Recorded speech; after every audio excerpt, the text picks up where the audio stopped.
stop by for the Nintenbyte. You got the Triforce and it feels right. Like Bowser, you can listen all night, singing peaches until the sun lights.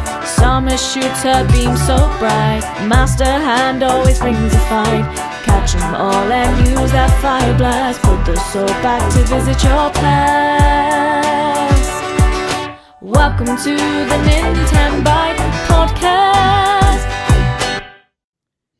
Hey everyone, welcome to the Nintenbyte Podcast, episode 10.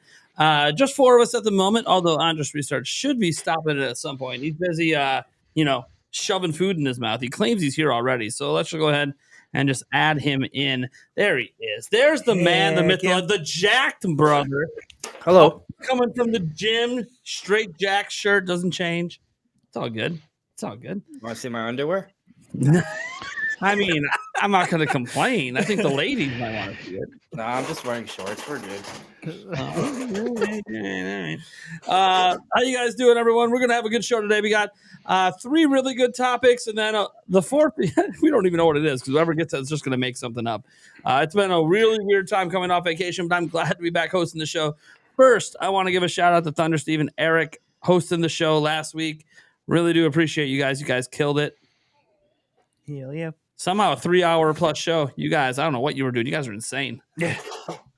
I'm sitting there at the club on the boat watching the show. People are like, what are you doing? I'm dancing and watching a podcast. I mean, I can't hear it, but I'm watching it. I put a headphone in. I put one okay, ear, okay. listen to the music. One. Yeah, anyways. You guys did a great job. Also, guys, for those who don't know in the chat or whatever, it is my birthday week. So because it's my birthday week, all the super chats are shots tonight. So you do a $1 super chat, it's a shot. You do a $5 super chat, it's a shot. I don't really care. Super chat whatever you want. I'll do a shot. It is what it is. That being said, you can also super chat in to get your questions in for the Q&A session. And if you want to get questions in and not have me do a shot, you can just put NS in your super chat, and that's all good. So we'll see what happens with there. I might regret saying $1 shots, but we'll see. That might. Look, the higher the super chat is, the higher the grade of alcohol. So you're not going to get a lot for $1, but it is technically alcohol. Anyways, let's go ahead and go around the room and introduce all of ourselves. Probably should, well, you know what? We'll just leave it the way it is. Let's just start at the bottom. Mr. was late, but then technically was on time because I waited. And then I thought, oh, you might still be a little longer, so let's start. And then he was here. I'll just restart. I was on time. I clicked it and I heard the theme song going. I was like, hey, check that out. I'm all right. Just, getting through life one day at a time. One day at a time. That's sometimes that's the best you can do. Just one day at a time. Eric Moore is here. How's it going, everybody? I think you got an update, buddy. Yeah. I finally beat Tears of the Kingdom. Holy cow. Literally was Hell watching the true ending like minutes before the show. Yeah. So, yeah, that freaking. Here's the thing, though. It was epic. He's so overgeared. The fight was a joke. Yeah, it was. It kind of was, actually. Yeah, when you kind of do everything possible in the game, and then you're just, you come in all yoked. Yeah. Okay. Yeah, I was pegging him with arrows, and then all of a sudden, it's like he'd hit me, and I'm like, oh, I only lose one heart. See, Joycey J's saying everyone should do a shot for $5. I don't put that kind of peer pressure on my other fellow people on the stream. That is on them. They have their own lives. Joycey, not everyone's crazy like me. I might do a couple. It's my Friday. Oh, it is your Friday. Yeah. It's right. Technically, I'd say I don't work tomorrow, but I still work tomorrow. But I don't stream tomorrow night. So there's that. It is 4th of July. Nick Window-K, how's it going, man? Welcome back. I'm here. I'm back. And I do have an update as well. Since the last time I was here, I started playing Pokemon, started Shining Pearl, and honestly, despite everyone being like, "Oh, it's a bad Pokemon game," like I'm having fun. I'm like, I was waiting for the going around, right, catching Pokemon, battling, leveling them up, just having a good time. So there's that, and then also I started Super Mario RPG. I'm not super far into it, but I did start it, and I'm having a lot of fun with that too. So just I gotta find the time to play more, but I have started them, and they're very fun. Nice. All right. Hell yeah. Thunder Stash Gaming. I was about to say Thunder Steve. I gotta get used to this. The It's all Thunder. good, man. You're almost there. Almost there. Oh, not much going on. What I'll tell you what I did today. I'm recording a video, and in order to be able to finish this video, I had to beat the final boss in the game. I wouldn't allow myself to do a video on it, and so I finally beat him today. And he's still very, very hard. Very, very hard, huh? Yeah, and his name is Mike Tyson. Ah, I beat him. Mm. Beat him. It was on the Super Nintendo port of Punch Out. Very hard. Yeah. Still haven't done it. Yeah. Good times. You should try it, man. Very hard. Good try. I gotta beat Yo Noid first. yeah. I've gotten to the final area, but I've never actually beat it. You can do it. It's challenging, but yeah, I can. I got to go back to that one. Do a shot of water for every super chat. People do what they want. All right, let's go ahead and get into our topic roulette. As I just realized I didn't share anything on social media. I got to get all this thing done. I'm so on the ball coming off vacation. Everyone, give me a break here. I was more on the ball on vacation. I had the podcast set up. Right. I didn't have to do most of the work, so I guess it's pretty easy to be on the ball. Let's go ahead and do our topic roulette.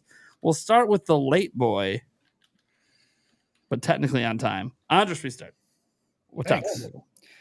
I was actually early. I was born premature. There it is. Yeah. I was born late. I was supposed to be born early December. I was born late October. Yeah.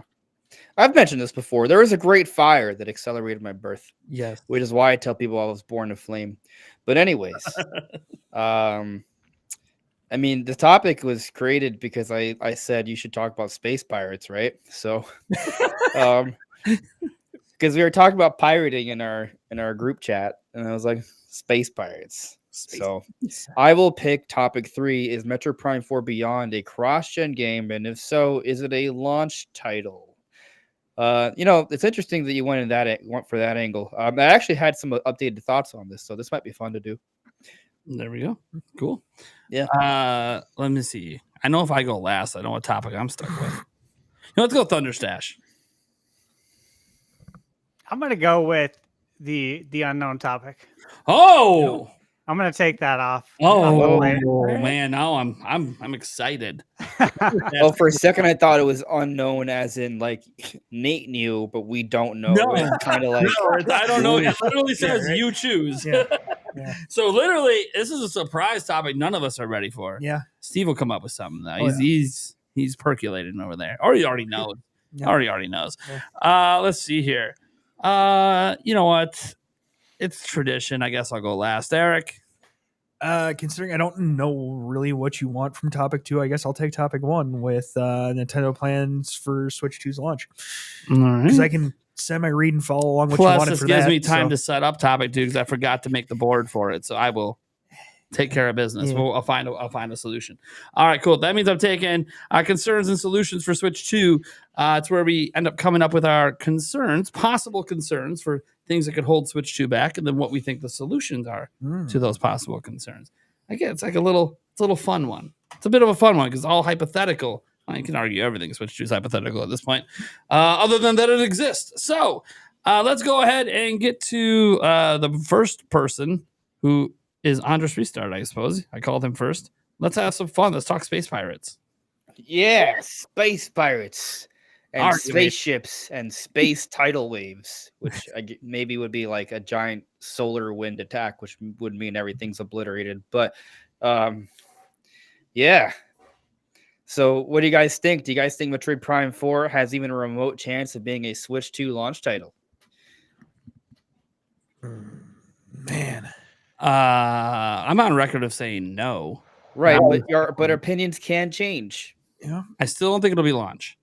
No, but I think recently, I don't know if you said it publicly yet, but recently I think we were talking about, I think you since shifted to thinking that Prime 4 is a likely cross-gen title. Yes. Okay. Why is that? What was the change? Remind me. One, because I I don't don't remember what remember, I but don't- two, I because don't I don't know if it remember. was public. Yeah, I don't Yeah. remember. I told you no, it wasn't public. So thanks for bringing it up. Yeah. I don't remember what the reason was I told you, but just thinking on it right now, because since I had that conversation with you, I went on vacation, so I don't remember jack shit before that. Yeah, Of of course. but just thinking right now, I think one of the reasons I'm changing my mind a little bit on it is because I think Metroid Prime 4 isn't going to come out till later next year. And I think Switch 2 is coming out earlier. And I think if that's the case, then they're going to put it on Switch 2 that already has a healthy start.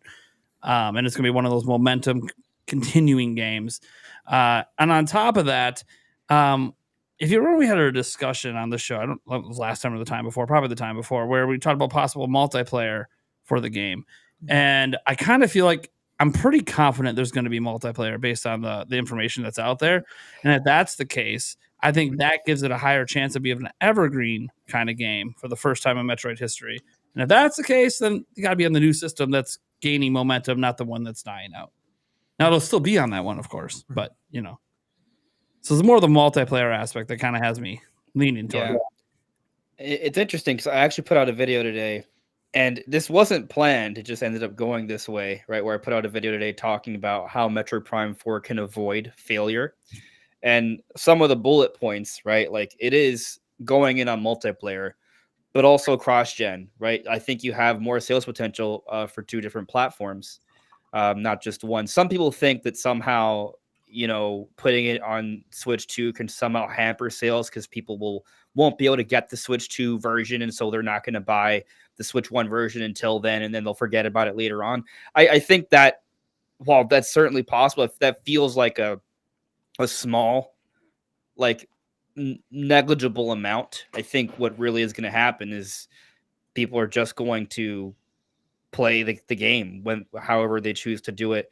And to your point, actually, I do think there is reason maybe for that possible issue that we don't get Prime 4 until maybe May or July, a few months after Switch 2 launches in hypothetically March. I am actually kind of thinking that makes a little bit more sense now.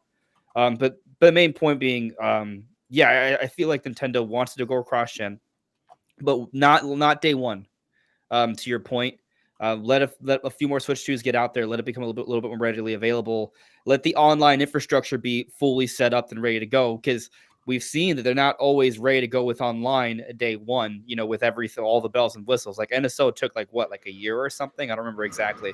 I imagine it won't take that long this time, but I can see them waiting a few months. In the middle of 2025, it comes out for both consoles. But another little wrinkle on top of the multiplayer being pushed, I also kind of feel that the Switch 2 is going to attract a lot of third parties, as we've seen a lot of insiders indicate, right? And I think that's going to potentially bring in a lot of players that are on Xbox, for example. A lot of people who like to play first-person shooters, and Nintendo may even have this in mind. They may realize that Prime 4 is kind of is a game that they have that can bring in a new audience that they can take advantage of on Switch 2. Especially if we're going to get things like Call of Duty and other bigger AAA third parties on Switch 2 moving forward. Getting something like Prime 4 early on can attract that audience onto the platform, and I think there could be a little bit of a snowball effect there, right? Where if you get a nice chunk of that audience early on, they can build on that. So, between that audience, between having an evergreen effect being on Switch 2, but still being a great version on Switch 1, and introducing a multiplayer that's really cool without taking away from what we're thinking is going to be a masterful single player experience, right? Like, they're still going to give us a campaign that it alone would have probably gotten it nominated for, I'm not saying it's going to win Game of the Year, because I'm sure there's going to be competition, but it's likely a nomination, right? Like, that's kind of what we're looking at here, probably. If we're getting kind of par for the course retro studios, that's probably what we're looking at, or something close to it, if not, in that ballpark. So I think for all those reasons, it's going to do well. And yeah, I think Nintendo's positioning it a few months into the Switch 2 window at this point. Another little wrinkle: Metroid Prime 2 and 3 if we're gonna get them like right before Prime 4, it would be kind of weird to like shadow drop Prime 2 and 3 like in February and then launch Switch 2 in March with Prime 4. But it would make more sense if, say, Prime 4 is coming out in July, shadow drop them during a June direct. We play those, and then we play Prime 4 in July once Switch 2 has been out for a few months. To me, that makes more sense. But, we'll see.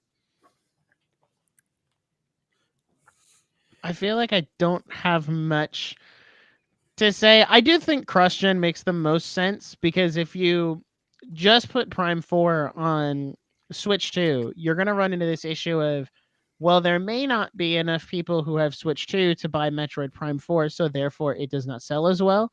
But if you do the cross-gen, you can get all of those Switch users who maybe can't get a Switch 2 yet because of scalping, maybe, or even just being able to take advantage of that very large install base to then turn around and buy that Metroid game. Because there is a lot of people who have a Switch, and if you wow them with something like Metroid Prime 4, they might buy it. But if Switch 2 doesn't have a big install base at launch, then it's not going to go very far. At least not right away. It might like slowly tick up. But by that point, you're already out of the marketing cycle. You're on to the next game. Like, you kind of had to know about it. Not saying they would never promote it again, but I feel like that's all I have to add.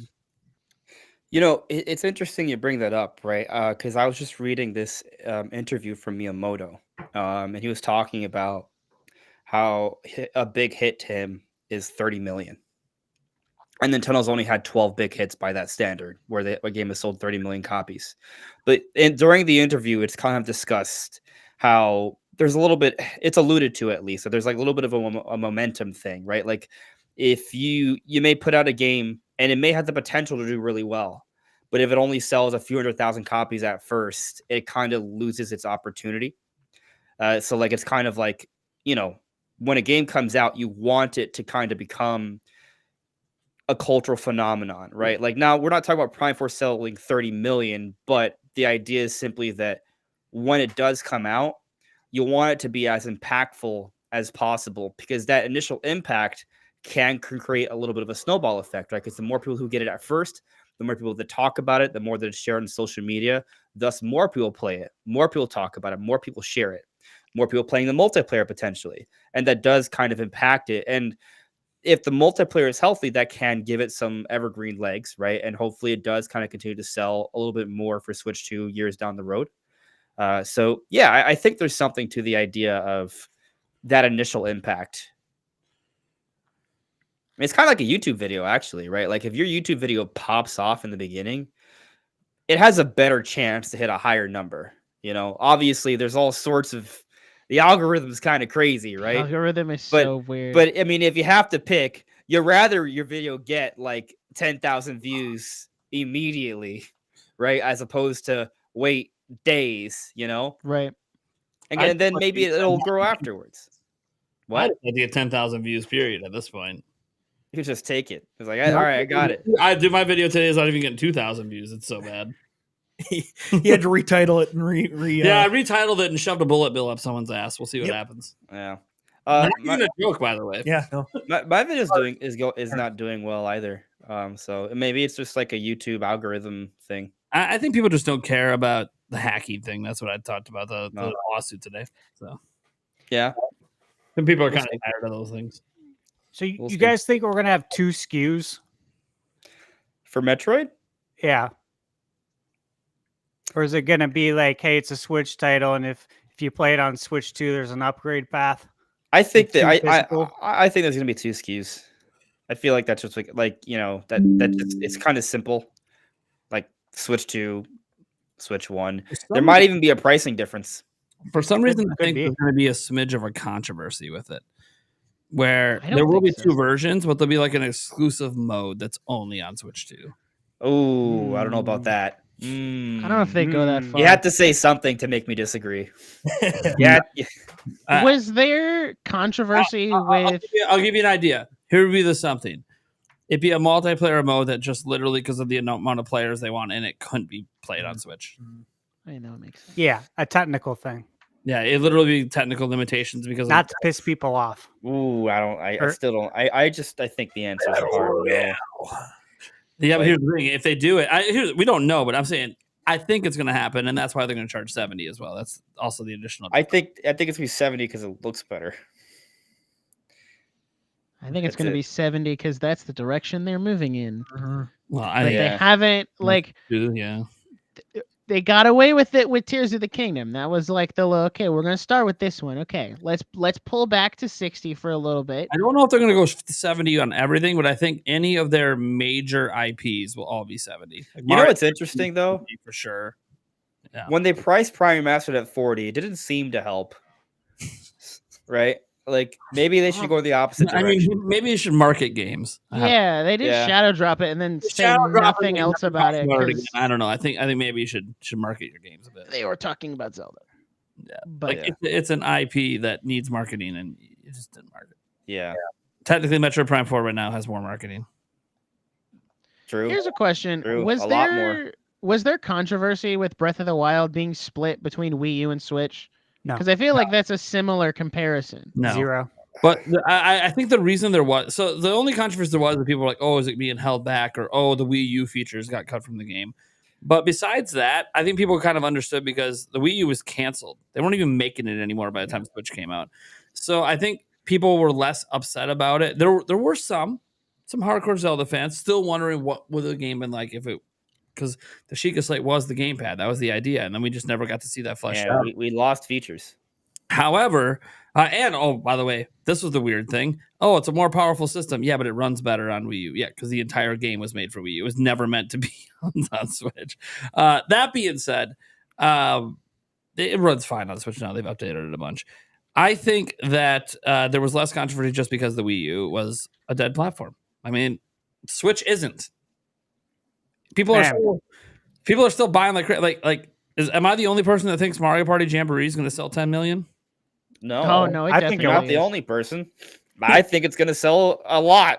Yeah, like and I think it's probably Nintendo's best-selling game of the year. They've already announced a new system is coming.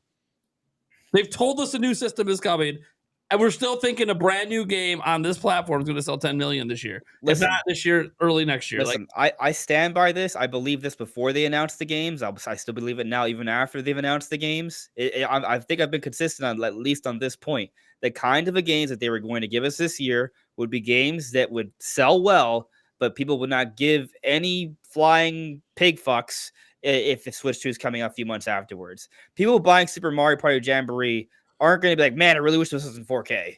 Better wait for Switch 2. Yeah, like, no. if there is, it's an extremely small, negligible amount of people. Like Echoes of Wisdom could sell 6-7 mil, maybe more, but it's not a game that people are like, oh man, we need that next system to have this game really shine. And even Mario and Luigi, again, would love. By the way, brothership, thank you, Nintendo. I'm so glad this is not a dead franchise. Thank you, because it's so good. You know, this isn't like Mario Part or not Paper Mario, where it kind of started getting worse and worse. This series just kept getting better, and then you just killed it. Which I get it; it wasn't selling well, and Alpha Dream went out of business, but it's back. But it doesn't Hey, feel hold like on a it can- second. What? Sorry to interrupt, but I don't know if this is new information, but Xavier Kukulon is saying that Nintendo of America deleted the presentation of the Switch OLED.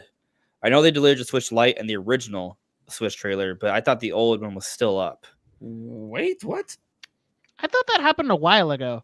Well, no. I feel like I remember this. So you might be right, but I'm just saying that it's happened in waves, right? Like we made a big stink when Nintendo took down the first Switch trailer late last year.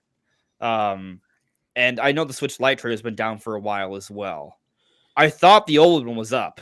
Yeah, so the older one is still up on some of the channels, not the Nintendo of America. It's on UK and South Africa. Yeah, UK still has up South Africa. Yeah. The US still has the Zelda one up, and the Splatoon 3 one I think I saw somewhere in there. Nintendo South Africa distributor still has the OLED trailer. Yeah.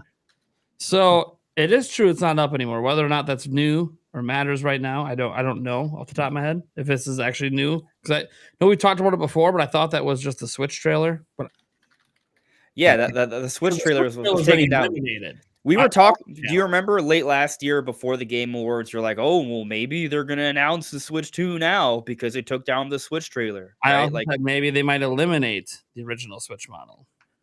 right. Which I still think they might do eventually. Yeah. Don't think it would Anyway, make a lot of sense. I'm not. Yeah, sorry. I'm sorry to interrupt. I wasn't sure on the timing if that's like something that just happened or if it's happened. It's already been a thing for a little bit. It's one of those things it's not an announcement, right? It's like, has anyone bothered to check? You know, Yeah. like True. it could have been gone for weeks Taking headlines or longer. tonight, then it probably is new. So Yeah. you guys think Metroid will be ready for Switch 2's launch? Like if Switch 2 launches in March, you think it's ready? So, I think all it's right, my brain is like, so the thing is, like, what I've expected for Metroid Prime 4 lately has been spot on, right? Like, since last year, I've been kind of thinking, all right, well, it's coming out early on for Switch 2. And once we heard about the delay for Switch 2 and there was talk of, hey, they're delaying it maybe for some games, I was like, okay, well, remember the rumor we discussed from Jeff Grubb that it was supposed to come out this year, Metroid Prime 4? Yeah. Right. And I was like, I don't know.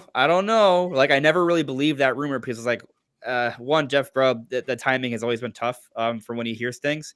But also, two, if the reports were that Switch 2 is supposed to come out this year, and then we also have rumors that Prime 4 is supposed to come out this year, and we now have reports that Switch 2 has been moved up to next year, I thought, okay, Prime 4 would be moved up. And what do we have now? We have confirmation that Prime 4 is a 2025 release, right?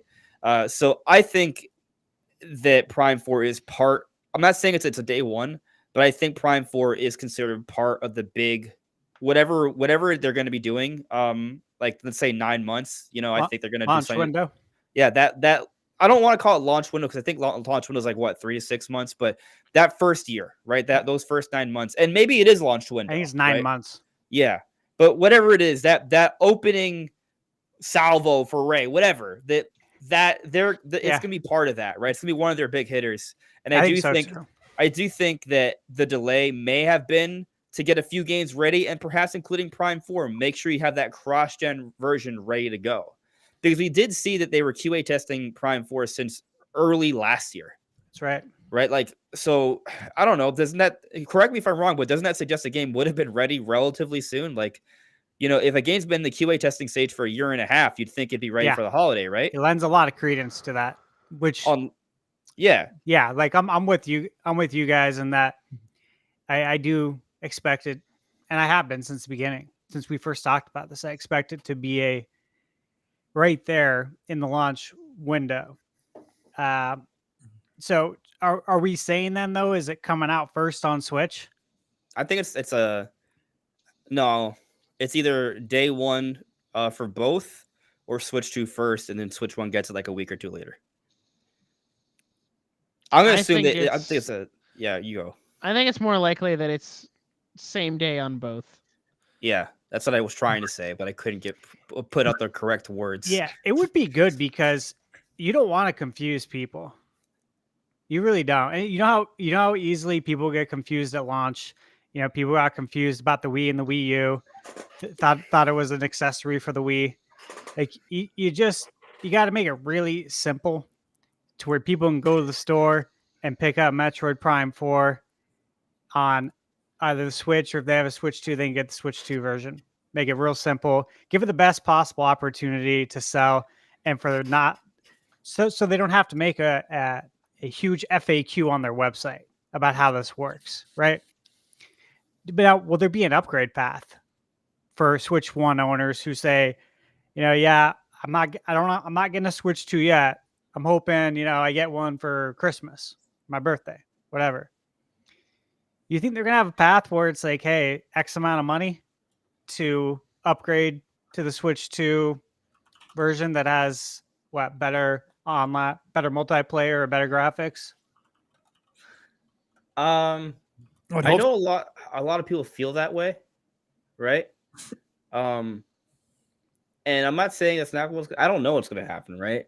Yeah. But a part of me kind of wants to just say they're going to keep it really simple, at least in the case of Prime 4, right? If there's a dedicated cross-gen version, like there may be some upgrade paths for like some games that there's not a physical release for, right? But in the case of Prime 4, I think they're just going to keep it simple. Switch 2 version, $70. Switch 1 version, maybe they're the same price. I don't know, but I think there's gonna be just 2 separate versions, and that's it. Just keep it simple. And here's the kind of not so kind of anti-consumer like philosophy behind that. By doing it in that way, guess what happens? You're gonna encourage some double dips.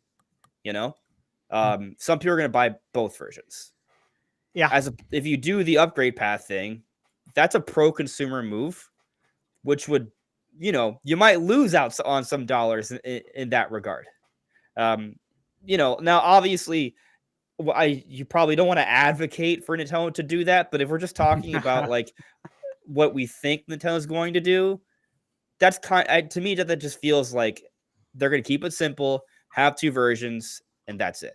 Do you think they lose initial sales momentum though if someone's like a Switch 1 owner and they know that there's no upgrade path and they know they're going to be buying a Switch 2, just not yet, so they're like, you know what, I'm just not going to buy it.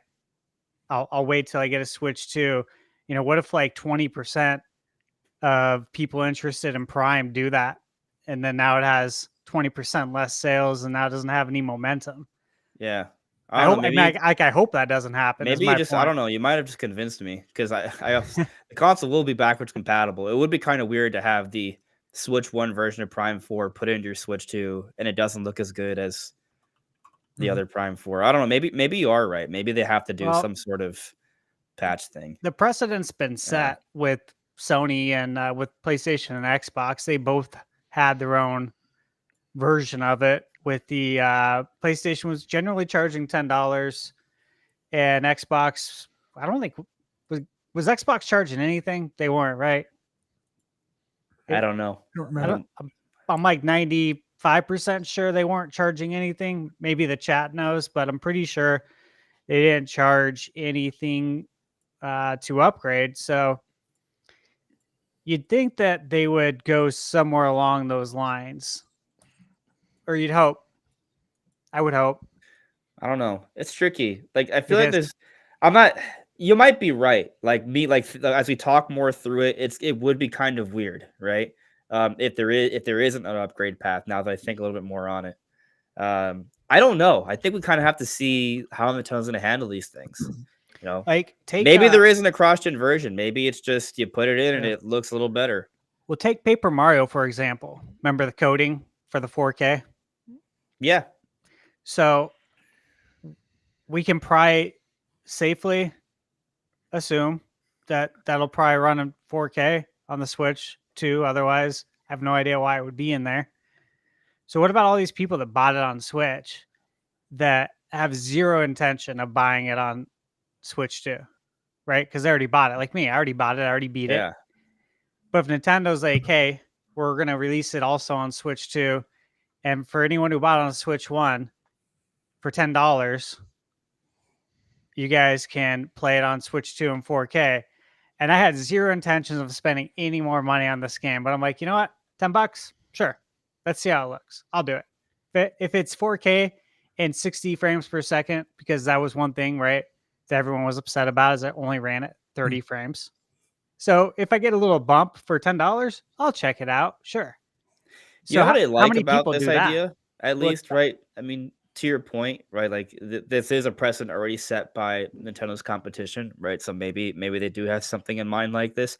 What I kind of like is if you're an NSO expansion pack member, what if you have auto upgrades? Oof. Oh, that's good. I like that. Right? Like you still have to pay 10 if you don't have it, right? I'm sure that would be another tier, but interesting. Whatever, man. Well, look at the I'm DLC. Just saying, like that would be a good way to kind of make people want to invest a little bit more in the online. But then if you cancel your online, do you lose the thing? Like if you cancel your online, you lose the DLC. Probably. Do you then lose access to the upgraded version? I think so.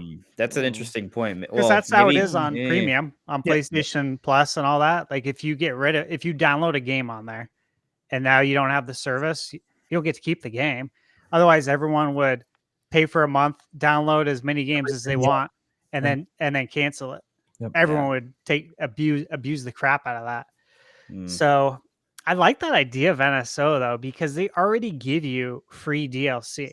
Like they gave you the Mario Kart DLC. Right. It's essentially just more ways to give you free DLC, except instead Yeah. of content, it's visual improvements. Right. And if they're giving you that, and was the Smash Brothers for free? Do you guys remember if the I don't think characters so. were? No, Smash has always been you have to pay for it. Okay. So Yeah, Mario Kart DLC, but expansion Animal pack came Crossing, later, though, right? Yeah. So all that stuff's normally, I think the Mario Kart was $24.99. So they gave you that just for free. So if they're charging $10 for an upgrade, or if you're an NSO member, it's free. I mean, it seems really doable if they're already giving you DLC that's $25 for free. you know what I want to do? I want to cancel my online membership to see if I still have my DLC in Mario Kart 8. You don't, unless you No. bought it.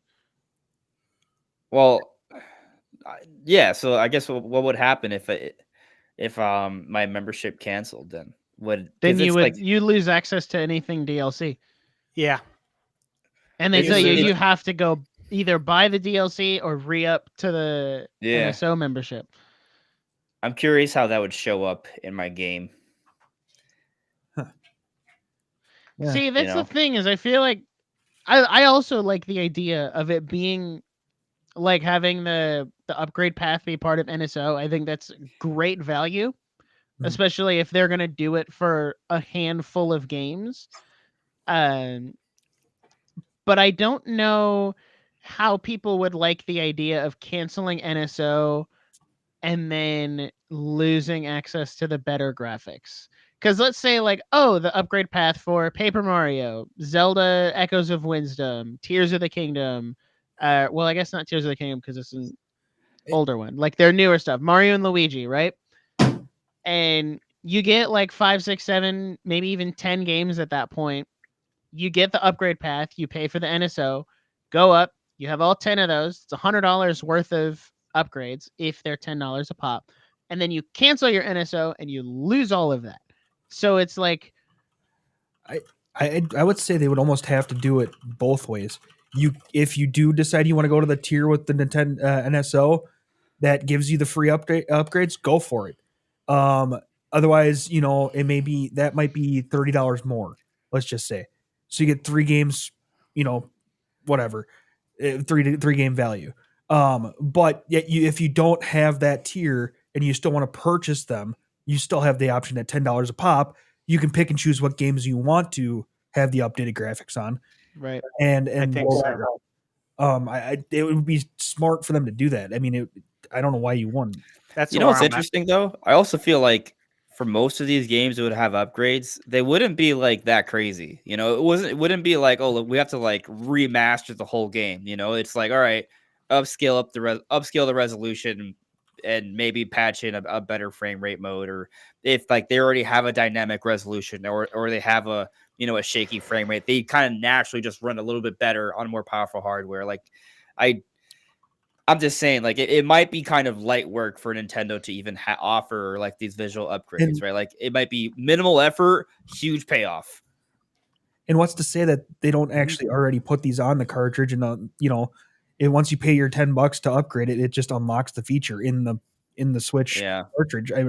Paper Mario, right? Like that. Yeah. It's in the code. For the record on that one, while we do have that thing about the 4K option, we don't actually know what that could be for, right? Like, Yeah, we don't. we like to think that it's for a Switch 2 version, but we don't really know. It could be, I'm not a dev, right? But I don't know. Maybe they just have it's just like a test version or something for whatever reason, or there's a lot of possibilities. Now, remember the original kind of Paper Mario rumor with the colored buttons? Haven't given up on it. Yeah. So it's But as if Brothership it was has made for the Switch 2, which would Yeah. be why there's 4K code in it. And, now it's not. It's on Switch 1, but it's eventually coming to Switch 2, maybe. Maybe. I Big didn't give up maybe. on it either. Yeah. But I will say that Brothership also looks like it has the colored buttons. And then Mario RPG also has it. So it might just be like a Mario RPG shift as opposed to a sign of Switch 2. There's another game that did it. I think Oh, there's a few third-party games that did Okay. it. Yeah. So one of them was by Falcom, I think, one of their RPGs, if I recall. Yeah, there's I don't like know. East X or something, and Yeah. there's a few. There's this like fashion designer dreamer game. Yeah, it's weird because if you look at the history of Switch games, like we haven't seen any of that. It's all white or gray, you know. But anyway, since this is technically a Metroid topic, let me ask you guys one more thing for this. How convinced are you that this game has multiplayer? I'm kind of convinced for a few reasons. One, we look at the kind of talent they've hired. They've hired people who've worked on Call of Duty. They and just a lot of games that have online components. You know, I think even some people from that have worked on what's that game? The hero shooter. Halo. No, the hero shooter. But yes, they have hired Halo people as well. Well, Overwatch. Overwatch, yeah. Yeah. Like they've hired people from Blizzard. They've hired people who've worked on Halo. They've hired people a lot of people who've worked on Call of Duty.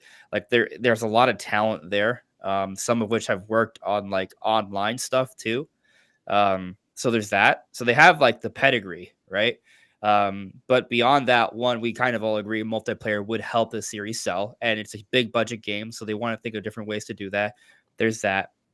But we, as we discussed earlier, the save data cloud backup, it on the Nintendo of Europe site, it's listed that Prime 4 doesn't have it. And most Nintendo games that don't have it is because there's a multiplayer component with some sort of competitive element. There's some exceptions, like Tokyo Mirage Sessions and 1-2 Switch, but it just kind of if you think of something like Metroid Prime 4 Beyond, which isn't like just like a quick game, it's not an early game, it's not a port. This is a big budget Nintendo game that's been in development for over half a decade. It would be weird if it was a single player game to not have a save data cloud backup option if there wasn't some sort of extensive multiplayer like a Splatoon 2, you know, which also doesn't have it, right? So it seems to sort of further strengthen the notion. But there's another little detail that I don't think a lot of people are considering. And alone, I wouldn't really put too much stock into it. But when you account for everything else, I kind of feel like it helps to kind of piece things together a little bit more. Sylux is obviously a big, important character in Metroid Prime 4. But for those who don't know the origin of Sylux, Sylux is a character that was introduced in Metroid Prime Hunters, which is predominantly an online multiplayer game. So you're bringing in a character that had its origin from an online multiplayer game. Yes, there's a single player, but Prime Hunters is made to be a multiplayer Metroid. And so you're bringing in this character that's clearly playing a significant role. And it does get me wondering, what does it suggest for the overall direction of the game? Are there more hunters involved? Does this somehow play a role with the multiplayer, right? Something else to note, you know, while we look at Metroid Primes 1 and 3, yeah, those don't have multiplayer, but guess what? Metroid Prime 2 has multiplayer. Metroid Prime Hunters is multiplayer. Metroid Prime Federation Force, the focus of the game is multiplayer online co-op. So if you want to break it down by like original Metroid Prime games, more games have had multiplayer. Now, if you want to throw in pinball, then it's 50-50. But, you know, I think it's interesting that Sylux is playing a significant role here. Obviously, I think that's for the single player campaign story, but it does make me wonder if there's a multiplayer hunter component as well to this game. So I'm going to say yes, there is. I also think talking about this, we had a super chat come in for Free Metroid Hat. It could be relevant because he says, do you guys think we'll see any other characters from other Metroid games other than Sylux and Prime 4? And multiplayer would be a prime reason to do that. But yeah. Well, let's build on this more, right? Yeah, we do have Sylux from Hunters, right? Maybe they do bring some of the other hunters from Metroid Prime Hunters.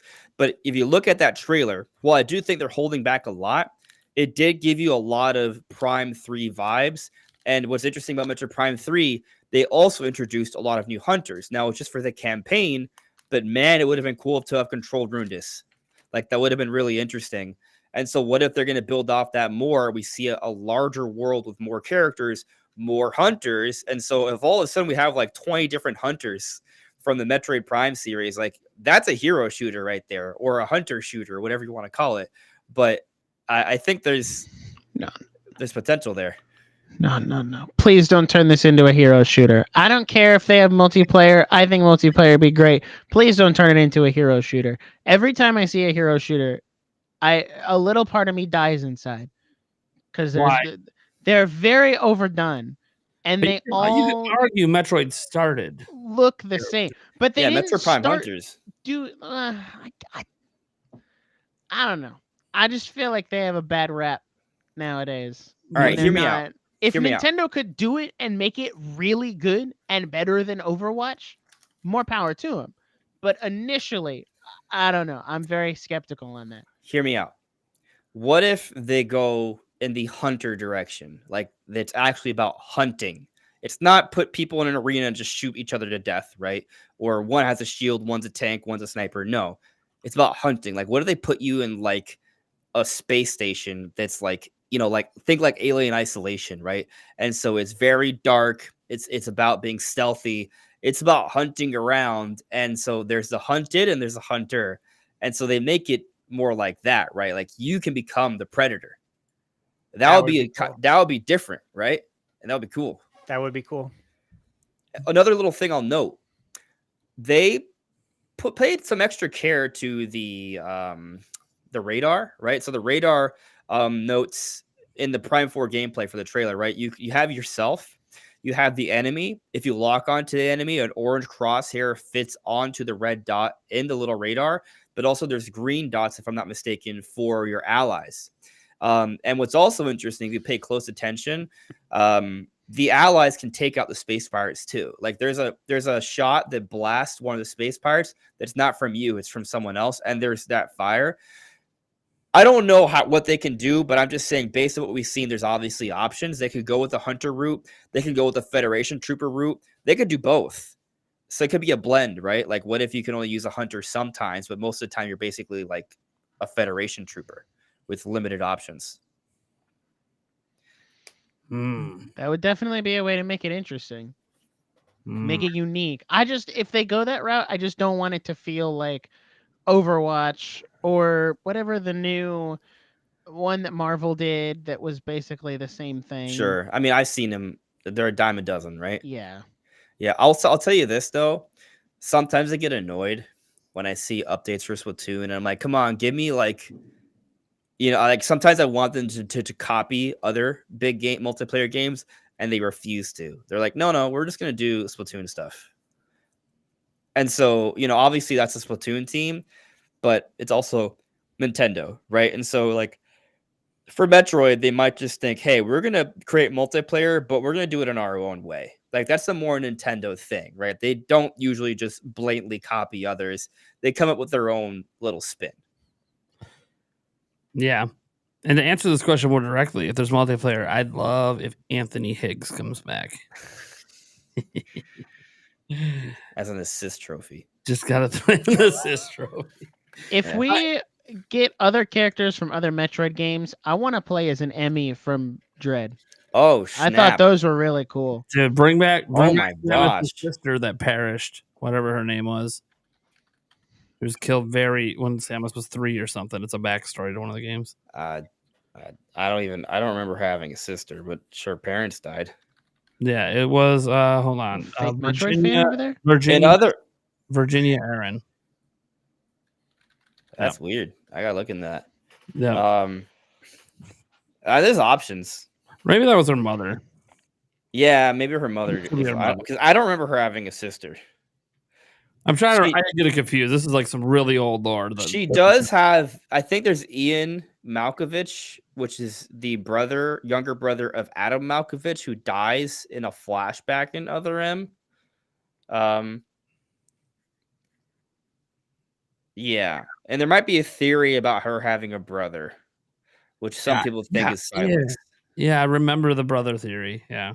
Yeah. Although you can make the argument Samus has many brothers because she has she has Chozo DNA, she has Metroid DNA, she has SAX or Parasite X DNA. Like she's got a lot of family out there. Just not by her choice. Well, it is ever really usually is not by her choice. But her family has grown through her being given more DNA throughout her life. All right. It's weird. It's true. Any other characters you may want to see come back? I want to see. I got one. Yo, you go first. I want to see Mother Brain Ooh. from Captain N. Oh, the Captain N version. What? Dude, that'd be so crazy if they did that. Do you guys know what that looks like? Yeah. I'm Googling it. The man bring up an image. It's pretty hideous. Oh Yeah, you my should bring it up. God, what the hell is this? We got to share an image. I don't think. Oh people my I mean, Yeah, God. I don't think people know. This is evil. Whoa. Should I present or? yeah, go for it. Yeah, you can do it. It's fine. All right, I'm just on the Google search and I don't know what the hell I'm looking at, man, but it's creepy as hell. It's pretty gnarly. Like, how is this Mother Brain? What is that? I mean, I get it, but it's disgusting.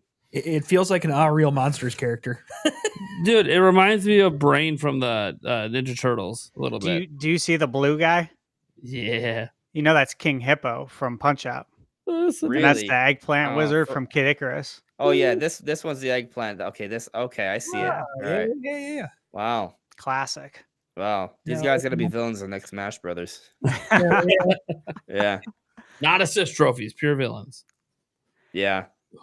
It's actually funny. Smash Bros could have way more villains. But yeah. Good, but yeah. I like Nick's idea of an Emmy. Maybe there could be like a prototype Emmy if Prime Force before Dread, like the original Emmy. That would be cool. Beyond that, Ruinous is dead. So I'm sorry. If I'm still stuck on the Captain N. I just can't. Like, make it full canon. Let's go, Nintendo. Bring it in. Bring that version in. Any other characters? I would like to see a Chozo warrior. A Chozo warrior. Okay. Yeah. Yeah, that'd be interesting. Yeah. All right. And probably just new hunters. Give us new ones. So we all kind of chilling, thinking this is gonna be cross-gen for sure. Yeah. Yeah. And multiplayer? That's a whole new twist there. Look, Well, I did ask that earlier. I think what you said, Andres, about like the hirings, how they hired people from like Overwatch and I think you mentioned what, Halo, Call of Duty. Call of Duty. Why would you do that if you're not doing multiplayer? You could are all argue just to games have that- really good first-person gameplay. They already got that. They got the staff for that. I They mean, really look, do. They're wizards. Maker 610's like, it's just a kart racer. You know, I just feel like It's just a kart racer. 10 million seller right there. if they do it the way you explained it, like with the hunter and the hunted, like the alien game that's on Bro, PlayStation, that'd be sick. Holy shit! I you just completed it. The concept in my mind, right? So there's two different perspectives, right? You play as the hunter, right, in a derelict space station. Maybe that's just one mode or map, right? There's different things, but one option is you're the hunter and you're hunting Federation troopers. And maybe it's like a team of 3 or 4. But as a hunter, you're way more powerful than a Federation trooper. So the Federation troopers have to work together to escape the space station. And you're the hunter. You can transform into some sort of weird ball or thing that can crawl through like the top, like, alien versus like, like it's a very alien vibe where, oh, dude, I think that would that be perfect. works. I think it really either works. team can win. You can either you work together as Federation troopers or you become the ultimate predator or hunter. I think it works because it could be considered like canon within the series. You know what I mean? It doesn't feel forced. It's very believable. And I don't think it impedes on other IP like Splatoon. You know what I mean? Like if you look at Mario Kart, that's the only racer from Nintendo outside of F-Zero 99 that came out recently. But it's like they don't like to have other games, like other mainline IP, compete with each other. Sure. So I think if you do it the way you said it, they're not competing. This is different. It's totally different experience from anything that could be considered close to Splatoon. So, I mean, I would love what you explained. Question is if they're going to do it. Yeah, I'm just thinking more about it. I'm expanding the concept in my mind, right? So, like, if you play as like not, if you play as Silex, maybe you go against Federation troopers, right? But if you play as Samus, it would be Space Pirates. So maybe sometimes you play as Space Pirates instead of Federation troopers, and it kind of depends. Like that's they could kind of do that. And here's another random thing: have a horde mode, Federation troopers versus a shit ton of Metroids, and different kinds of Metroids. There it is. I think it can help sell. Yeah, It'll improve the replay value. There's a lot to like there. You get to wave 20, it's a Queen Metroid. It's a giant boss fight. Oh boy. Here we go. Cool, actually. Oh my gosh. All right. There's so much potential. There's a lot of potential. So much potential. We should move on to our next topic. Yeah. Thunderstash. I don't know even what the topic is. What we talking about? I'm actually going to go with the topic that I mentioned earlier before the show. So I'll go first though. That way I don't put anyone on the spot. And I just put myself on the spot because I haven't even really thought about it. All right. So the topic, guys, this is not isolated to Switch, but it's a lot of Nintendo, I'm sure.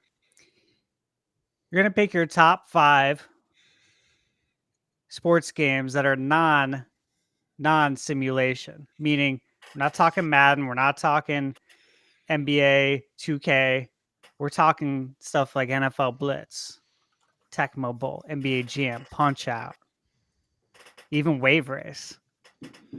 Wave Race would be considered one. Jet ski. Does that 0 count? It's racing.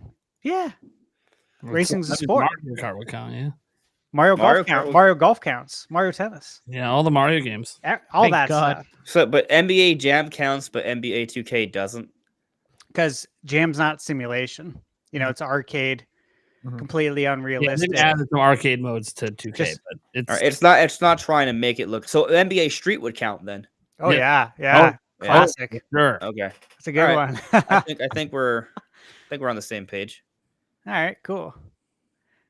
So Should I go first? Yeah, what's your top 5? What you got? God. All right. In no specific order, I'm going to just rattle some off. Obviously, I will give my number 1 spot to NBA Jam because I absolutely love it. NFL Blitz. Wave Race. Mike Tyson's Punch Out. And what should my last sports game, non-simulation sports game? So I don't think about it forever. Might have to be Mario Golf. Okay. The GameCube one. Toadstool Tour. Ooh. That one's very good. All right. What about games that simulate board games or card games? That would be going too far, right? Yeah. Okay, so like I can't pick Pokemon trading card game. That one's so good. I can't Yeah, pick that is Monopoly for Nintendo Switch. I don't think it's Damn it. I don't think Tragedy. it's a sport. I play it like a sport. Hey Had man, that. hey man, there's a lot of Pokemon card tournaments, but they're not, then we're getting into what do we define as a sport, right? But anyway, that's fine. We don't have to go down that road. I got plenty. So I'm gonna start off one that's a little controversial. I think you'll agree with it though. Nintendo Land, the sword part, where the Zelda part, where you're just fighting swords of Zelda dolls. Yeah. Would you I count think that? works. Okay. Yeah, it's like fencing, right? It's fencing. Basically, swordplay from Wii Sports. That was an event with in a track Zelda and field for Nintendo. makeover. So that totally works. Okay. That's an And- Olympic event. And following that train of thought, Wii boxing.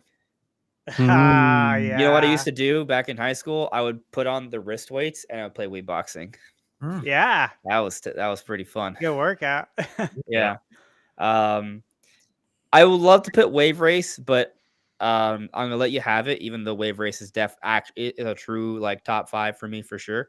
Yeah. But I'm gonna do just to be different. I'm gonna pick Turbo Thunder from the arcade. Oh, okay. Yeah. Which Turbo one? Thunder. Turbo Turbo or Thunder. Hydro Thunder? Hydro Thunder. Yes, thank you. Thank you. Love for that correcting me. game. Yeah. Love it. Good I think there's choice. probably a Hydro Thunder with a turbo as a subtitle. Yeah. There Yeah, probably is. there is, yeah. Yeah. Great So game. I picked that. Oh, it makes me want to pick Cruising now. But you know what else? Oh, maybe. Midway's dominating this.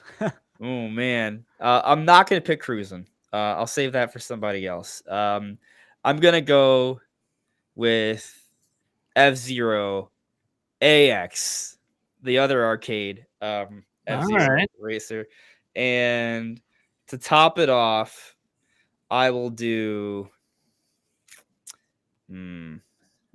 This is tough. Oh, okay, I got it. I'm gonna do Mario Strikers. All right. Okay. Are we not duplicating? You can duplicate. I don't You care. can duplicate. Okay. I'm just trying to Yeah. put out some ones that are Mario interesting. Strikers. That's all. So, follow-up question. For the one on GameCube, right? Yeah, there's a one on Is- GameCube. Yeah, which one was your? Oh, that's a good. I was kind of considering all of them, but let's say the GameCube. No, one. that's one. Yeah, GameCube one. I'll pick the I didn't GameCube know one. if you were just doing the whole thing or if Okay. you were doing. At the time, I meant all, but let's just be more specific. The GameCube one. Does dancing count as a sport? If it does, I am taking off Mario Strikers and putting on Pokemon Trading Card Game. Because if dancing's a sport, so is cards. I think dancing's an Olympic sport, actually. Yeah, you're right. I'm I wrong. mean, pretty sure it's an You're- Olympic sport. I think I'm you just can gonna do it. Google it. But it's like ribbon dancing. It's like a very specific type of. You can sweat, but I I mean, don't you can know play. what You can that- sweat playing air hockey. Google says dance can be both a sport and an art. yeah, I just read that too. So I think okay, I think you're good. I think it counts. I think Is it counts. poker a sport? This is okay. This topic is hard because I don't do sports. That's why I'm asking like all these clarifying questions. So Just Dance 1, 2, 3, 4. No. I'm just gonna do one Just Dance, and that'll be number 5. I think Just Dance is really fun. It's going downhill a lot recently because they've done the whole like you have to be a part of the subscription pass to get like all the good songs, and there's not many songs. I just miss like the Wii days when there was like 50 songs on a disc and you went crazy with the 50 songs that were on the disc. And now like I don't know, they've microtransactioned it to Kingdom Come. So Just Dance. Question. Sorry, did you play DDR? No. Okay. Oh, You probably would have loved it. That's why I asked. I Yeah, you probably would have, but I fucking would have sucked at trap. it. That How do was you guys an feel era about Beat right Saber? there. DDR is so much better than Just Dance. I've only played Beat was Saber a special. handful of times because I don't have a VR headset. My brother has one. It's pretty fun. I think it's fun. I would probably Yeah. play it if I had a VR headset, but I can't It's the only justify. VR game I play. I love it. I love Beat Saber. It's a good workout too. Yes, Does it Beat is. Saber count for this list? It's not a sport. I'm I gonna don't know. say Like I no. feel like there's it's a so, difference a little between too far. sport and physical workout. Yeah. Because I don't think Ring Fit counts. 'Cause that's powerlifting just counts working as a out. sport. You're just lifting weights. Well, I don't know. Would Ring Fit count? Because there's a lot of moves in that game You're running. that are You're Olympic sports. But it's an RPG. I don't know any sports that are an RPG. Are you That's a- kidding me? Isn't NBA 2K an RPG? WrestleQuest. Oh my God, wrestling games. Oh, I totally forgot. No Mercy needs to go on my list. Actual sport of Oh, like running. Dude, what the is not heck an am I RPG. gonna? Oof. Okay, This is so what I happens got when you think of them on the fly. Right. Just Dance. I'm Let gonna them have go Ring Fit. Let 'em have it. with. Why not? I Yeah, think you so. can take Ring Fit, man. Just count it. It's fine. Thank All right, you. Ring Good. Fit is I'm on not there. gonna say Ring Fit, so it doesn't matter. Ring Fit's good. I haven't played it in like 3 years, but it's good. I need to play it again, but I like Ring Fit. Number 3, I'm gonna say non-Nintendo Forza Horizon 3 because that's the only one I've played, and it was really fun. Driving around Australia. Objection. Forza's a racing simulator, We just said racing is a sport, though. but he also What? said no simulators. No simulators. Oh, that's a good point. Yep. Okay, I retract my Forza Horizon 3 and replace it with Mario Kart DS, which is a racing game that is not Yeah. a simulator. My next one, because I don't have much to say. Actually, I'm gonna swap out DS for Mario Kart 7 because that one's really good. Yeah. And then number 2, I'll say Mario Kart 8 because I think Mario Kart 8 is just the definitive Mario And Kart it's- game up until this point. It is. Yeah. And then number 1, Gotta go with the classic Wii Sports. Greatest sport game of all time. What can I say? Bowling, baseball, boxing, tennis. Yeah. There's not much You more to say. didn't mention golf. I'm offended. Golf is so. I mean, golf is good-ish. It's great. Eh.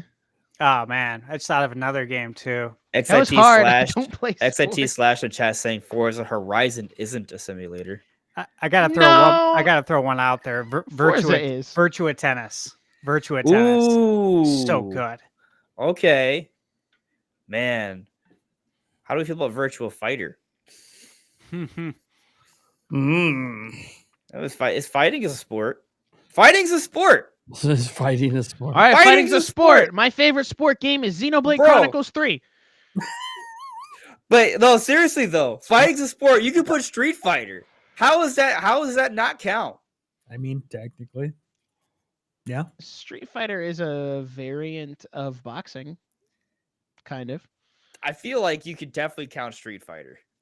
I feel like we're losing the Tekken. meaning of the list if we have to come up with all these technicalities to put games on. I don't know, but like if like fighting's a sport, right? Like you have MMA and things like I mean, isn't Street Fighter is literally a fighting tournament? Like that's the campaign. But it's what not a kind of simulation. fighting is it? It's literally a competition with an audience. Like that's like if that's not a sport. Well, I mean, technically, street fighting will get you possibly in jail for the night Yeah. Yeah. if you do it on the I mean, street, I mean, maybe it's not sanctioned, but you know. right? Okay. Ooh, what about Burnout? Would that count? You know, if you want things to count, just let them count at this point. I think so. Well, the thing of Burnout, I think cops will chase you while you're racing, right? But you're still racing. It's still a sport. That's a great game too. One of the games I want to include, I don't remember the name of it. It's really pissing me off. Oh, the chat. Snowboard kids. Classic. Hell yeah. Classic. Hell So, did you get 5 in, Nick? yeah. I did. I got, what is it? Just Dance, Ring Fit, Mario Kart 7, Mario Kart 8, and Wii Sports. All right, Eric, you can go, buddy. Or do you not have your Yeah. No, I haven't. Okay. I mean, chat did bring it up. Snowboard it. kids there. Let's go. Hell yeah. Then the backyard games. So like backyard football, backyard basketball. Yeah. Those were fun. freaking fun as hell. Mario Golf / tennis on the Game Boy. Game Boy. Not the other ones. The Game Boy. The actual freaking like what the hell am I thinking of? Game Boy Color. Yeah, They were Game Boy Color. RPGs. RPGs, yes. By Camelot, right? Yes. Yes. Yeah, they're great. Yes. Tecmo Super Bowl on the NES, not Tecmo Bowl, Tecmo Super Bowl, and then World Class Track Meet for the NES. Nice. For the Power power pad? What the old power pad? Yeah. I still have mine. Nate and I, I do too. Nate and I Nice. freaking play that all the freaking time. You guys played that back in the day? Oh yeah. Oh, hell Oh, yeah. It's just really Dude, funny. We 'cause- awesome. used it at my birthday parties. Mhm. We did tournaments with We it did. and for prizes. Yeah. it's Nick, I'm with you here. I have no idea what they're talking about. it's Yeah, no. it's really I funny used- because What? you guys don't know what the pad the You don't even know. power pad. Have you ever heard of?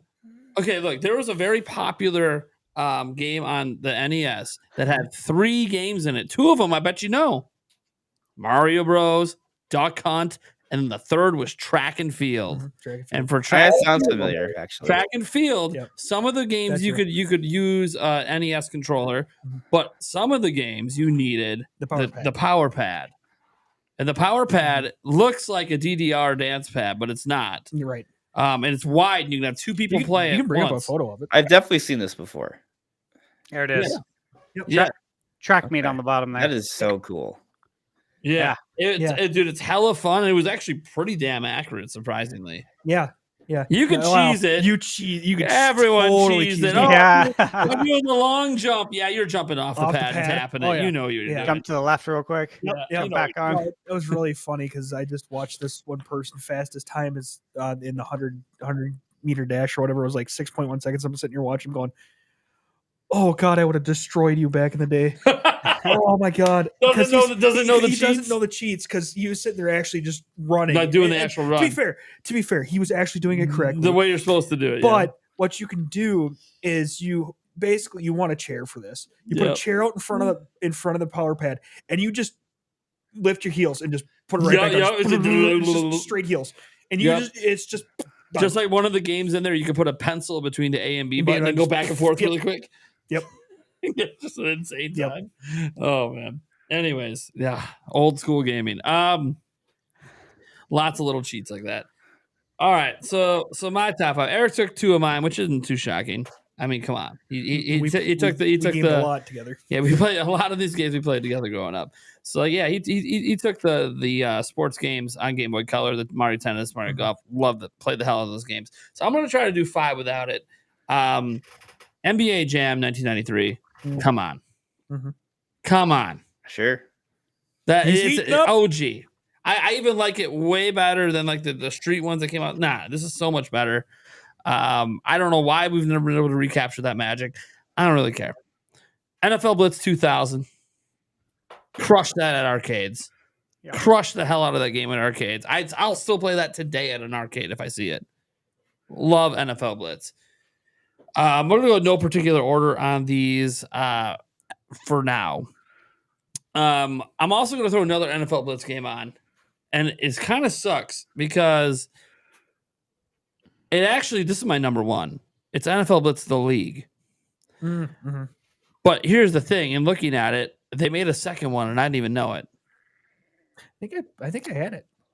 I pretty didn't sure know we they played had a second one. It wasn't anywhere near as good if I remember right. But the only thing I didn't like about it is that it was short. But then I kept thinking to myself, and I said this after because I remember we had that complaint that it was short.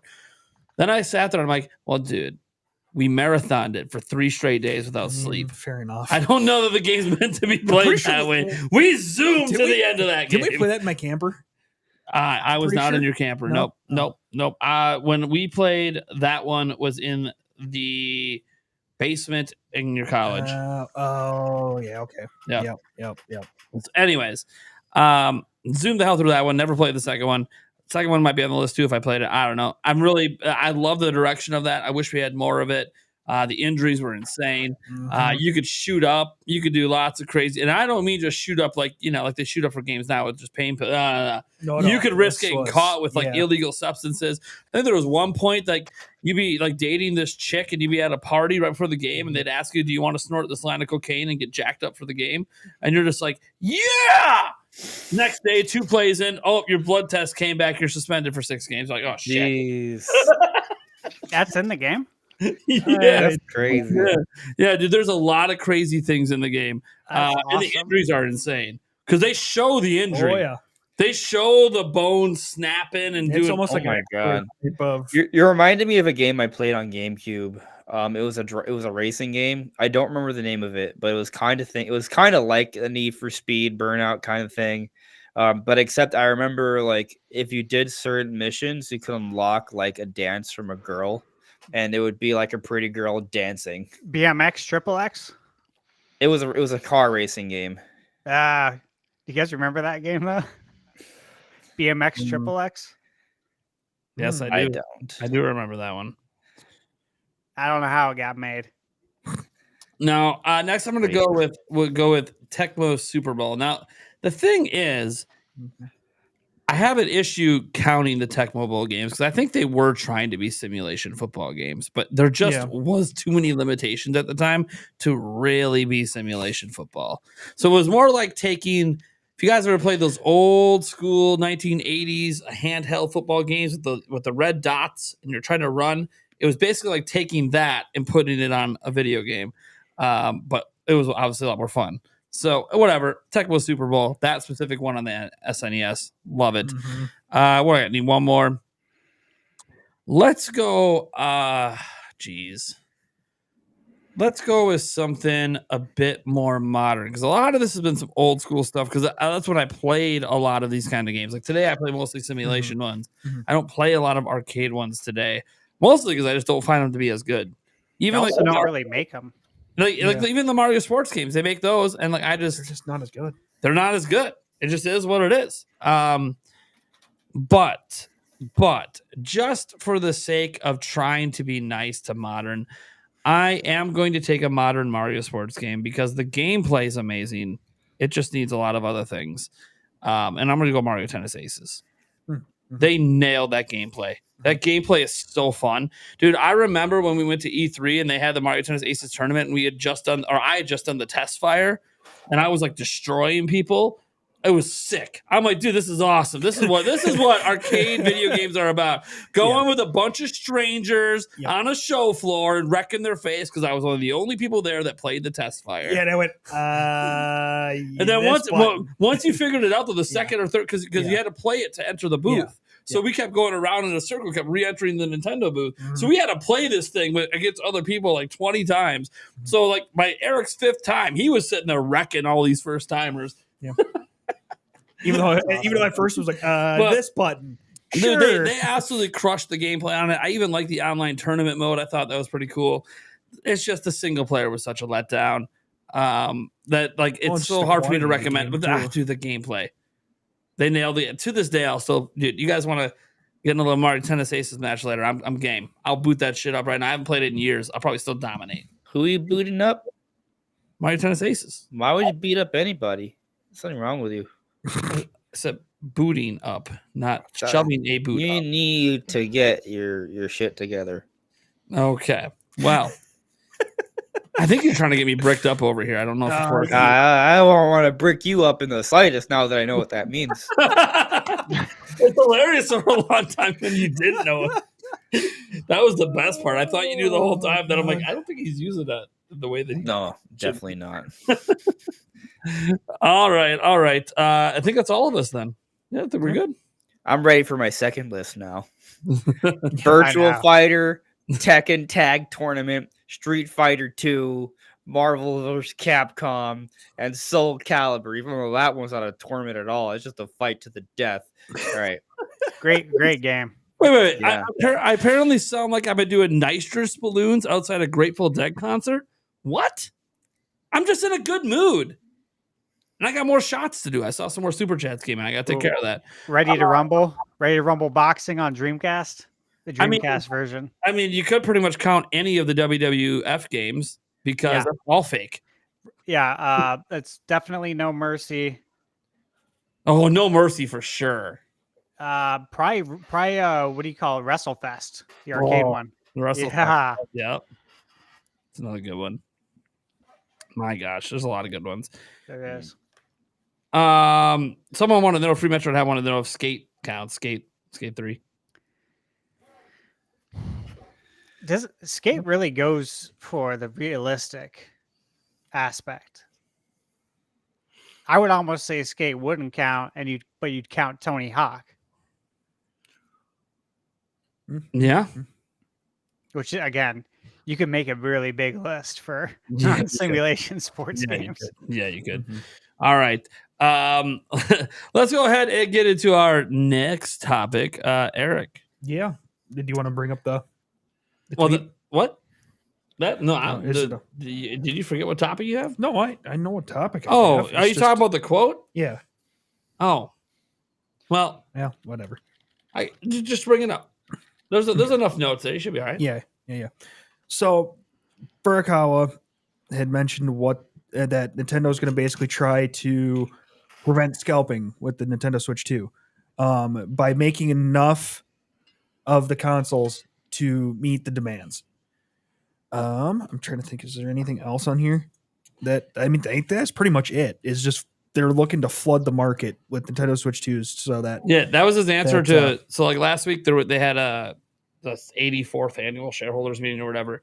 And, they were just asked, hey, what are we going to do to combat scalping? And he basically just said, well, we plan to have a ton of units so you can just buy it at retail, and we don't have an issue with semiconductor stuff anymore. That's all taken care of, so that won't be a problem. But I guess the idea behind this topic was obviously to talk about like other ways Nintendo could curb scalping around launch, because it's going to be a problem regardless of what Nintendo tries to do. And naturally, what could Nintendo do to make sure that if they let's say Nintendo's strategy is what they're doing, they're going to flood the market, right? They're going to flood the market. They're just going to have like 5 million, 10 million Switches ready day one to make sure you can absolutely walk into retail. That could also be dangerous. Right. Supply versus demand, right? Yeah. You If your supply massively outdoes demand, you end up with a 3DS situation. Yep. You're dropping price in 6 months. So if that is Nintendo's strategy, though, what could they do to create that type of demand to warrant them flooding the market? maybe what they do is they have waves, right? Like they do have a lot of stock, like a lot of insane stock, but it's not all right from the gate, right? It's like they do it in phases every 2 weeks, you know, and they keep it coming in. Like, See, every 2 weeks, though, would still favor scalpers Mhm. because it's so sold out before you even get to day one. And then you got to wait 2 weeks. People are going to wait 2 weeks. They're going to go on eBay and buy it. well, I mean, the fact of the matter is, like, there are people who are gonna scalp, right? So you're gonna have to have other measures. Like it's So, one. Yeah, and that's why I said, what other measures could they do? Because they kind of alluded that they might consider other measures, but, you know. Yeah, but I think that's a case by case scenario depending on the region and the stores that are there, right? As they say, they said something to the effect of they'll look at each region and decide there, because that is going to matter. Yeah. But if it becomes a scenario where someone only has to wait a couple weeks and they just have to put in a pre-order or whatever, like it's not like, oh, we may not get a Switch 2 for 3 months, right? I might as well spend the extra $100. Like that's going to matter for some people. Yeah. Let us pre-order in stores again. That would be very helpful. Because that then not I a- don't Nintendo feel like. always let us do that. That was just Sony. Oh, was it? Oh, Yeah. well, then never mind. Yeah, I mean, the last time I bought a Nintendo console was back in 2017 with the Switch. I went to a GameStop. I pre-ordered. I actually went to 2 different GameStops, so I got 2 different pre-orders ready just in case. I feel like I Um, couldn't pre-order the OLED in person, but maybe that was just me. I I don't know. That might 2021? have just been Yeah, my I didn't have a GameStop. problem with it. Yeah, I didn't have a problem with it. Nintendo. The reason that became an issue was Sony, because of COVID, was like, "Hey, you can't go in store to pre-order; it's all online," and that was just A cluster. it was a cluster for the entirety of COVID. It was just bad. You just couldn't go in store to get systems, and then they slowly would let you, but you'd have to like order online, and then it would be like go to Target to pick it up. Well, then what was the hell was the point? Just put it on the shelf. I have to go to the store to pick it up, but what the hell was the point? Right. When it comes to like limiting how many you can buy, when Sony releases like special stuff, like they came out with The Last of Us. I have it behind me, like the Firefly edition that you could only buy on Sony's site, and it was limit 1 per customer, and that's how they had it set up. Like I literally couldn't buy it with anything else. So if I say I created a new account and tried to buy another one, I can't. Like they were able to link my Visa debit card and my PayPal, and you can't. Like you literally can't. It's great. So it's like, yeah, Nintendo could do that, right? But that doesn't change anything else. Best Buy can do whatever they want. Walmart, Target, Circuit City, Funko Land, Babbage's. Toys R Us, of course. How could I forget Toys R Us? Yep. I can't. Montgomery Ward. I can't think of any other old school ones. But point is, Cave Art Classic. They can do whatever they want, though. So it's tough because if you could get them all on the same page to limit 1 or even limit 2, if you're gonna have that much stock, maybe you do limit 2. But if they're gonna have all of these units, is this even an issue? But again, then you possibly flood the market. And like I remember when 64 came out, and Best Buy was doing like rain checks for people who didn't get it.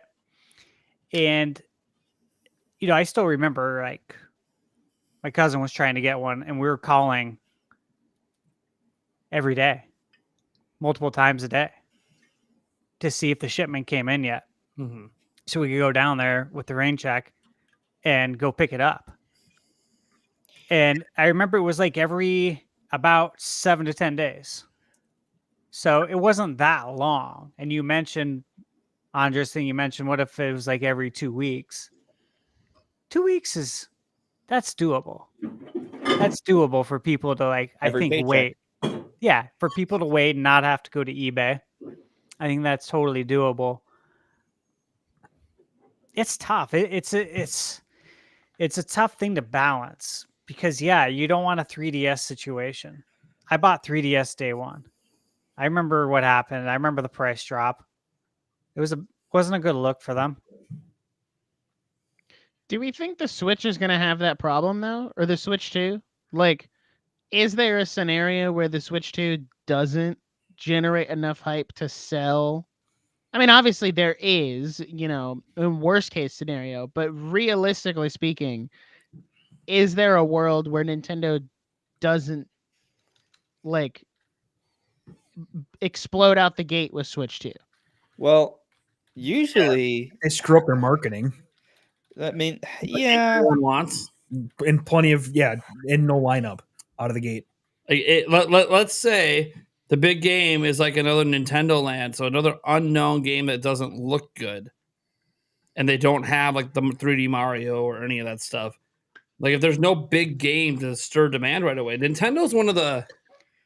I was looking at this and having conversations about it because people always talk about, Nintendo always says, oh, exclusive sell systems and blah, blah, blah. But the other companies, that's not necessarily true. Like PlayStation really thrives off third-party games. It's me or the PS5.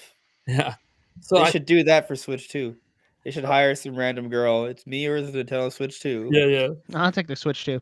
So the only scenario I can see demand not being there, like at least a strong demand, would be because whatever's announced for launch doesn't make the system a must buy. And that could happen. I doubt it. But then it happened with 3DS. They had nothing. I think we get 3D Mario. Steel Diver? Are you kidding me? Steel Diver. That was their exclusive launch game, folks. Was Steel Diver. And we had Capcom bring in a Super Street Fighter 2 3D. Yeah, it was cool. And it can't be wasn't a something Nintendo like game. Wii U had what? New Super Mario Bros. You can't have even that's Mario, but you can't do that at launch. That's It's tone deaf. Launch It's tone deaf. That's the game you put out on the Wii before you launch your next generation console, right? Yeah.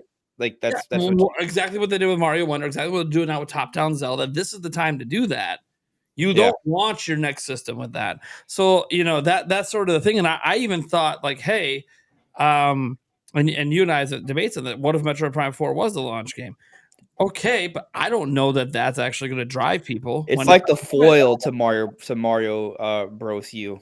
Yeah, it's like because it's also on Switch, so you don't necessarily even have to buy Switch 2 to get it. So to me, it's like no, it has to be something that's exclusively on the platform. And I know people about Breath of the Wild and Twilight Princess. Okay, but GameCube and Wii U were both dead. So right. So that is an important difference, which is also another reason why, while I could see Prime 4 being a launch title, I think it does make more sense to wait like maybe 2 or 3 months. Yeah. That's when Prime 4 comes out, and there's something before that. Splatoon 2 slot. I like, yeah, especially if it has a big multiplayer. It's because I don't think we're going to get a new Splatoon game year 1. That might be a year 2 or 3. Mm-hmm. So yeah, like that would be the thing, like a tone deaf game they're pushing for launch that is probably really good, but isn't something people feel like they need a new system for. It feels like just something they already can play on Switch, right? And that's unlikely because Nintendo does stuff like that sometimes. It feels like it won't because we haven't done a 3D Mario since 2017, so it's like it's got to be 3D Mario. It's got to be 3D Mario, but still, we're at this point, and only one source, and not even someone that they thought was worth reporting on, is why we think 3D Mario. So no. We think 3D Mario. Okay, all right. I think 3D Mario because historically speaking, they have 3D Mario in the first year. But also, I'm not convinced it's a launch title, right? I think it might be a launch title. It might be a holiday title next year. I think Mario Kart is is actually. Here too. So I know there's been some debate on this because Mario Kart isn't like a single player game. But you know what? Maybe the big hook for Mario Kart this time around is that it does have a campaign.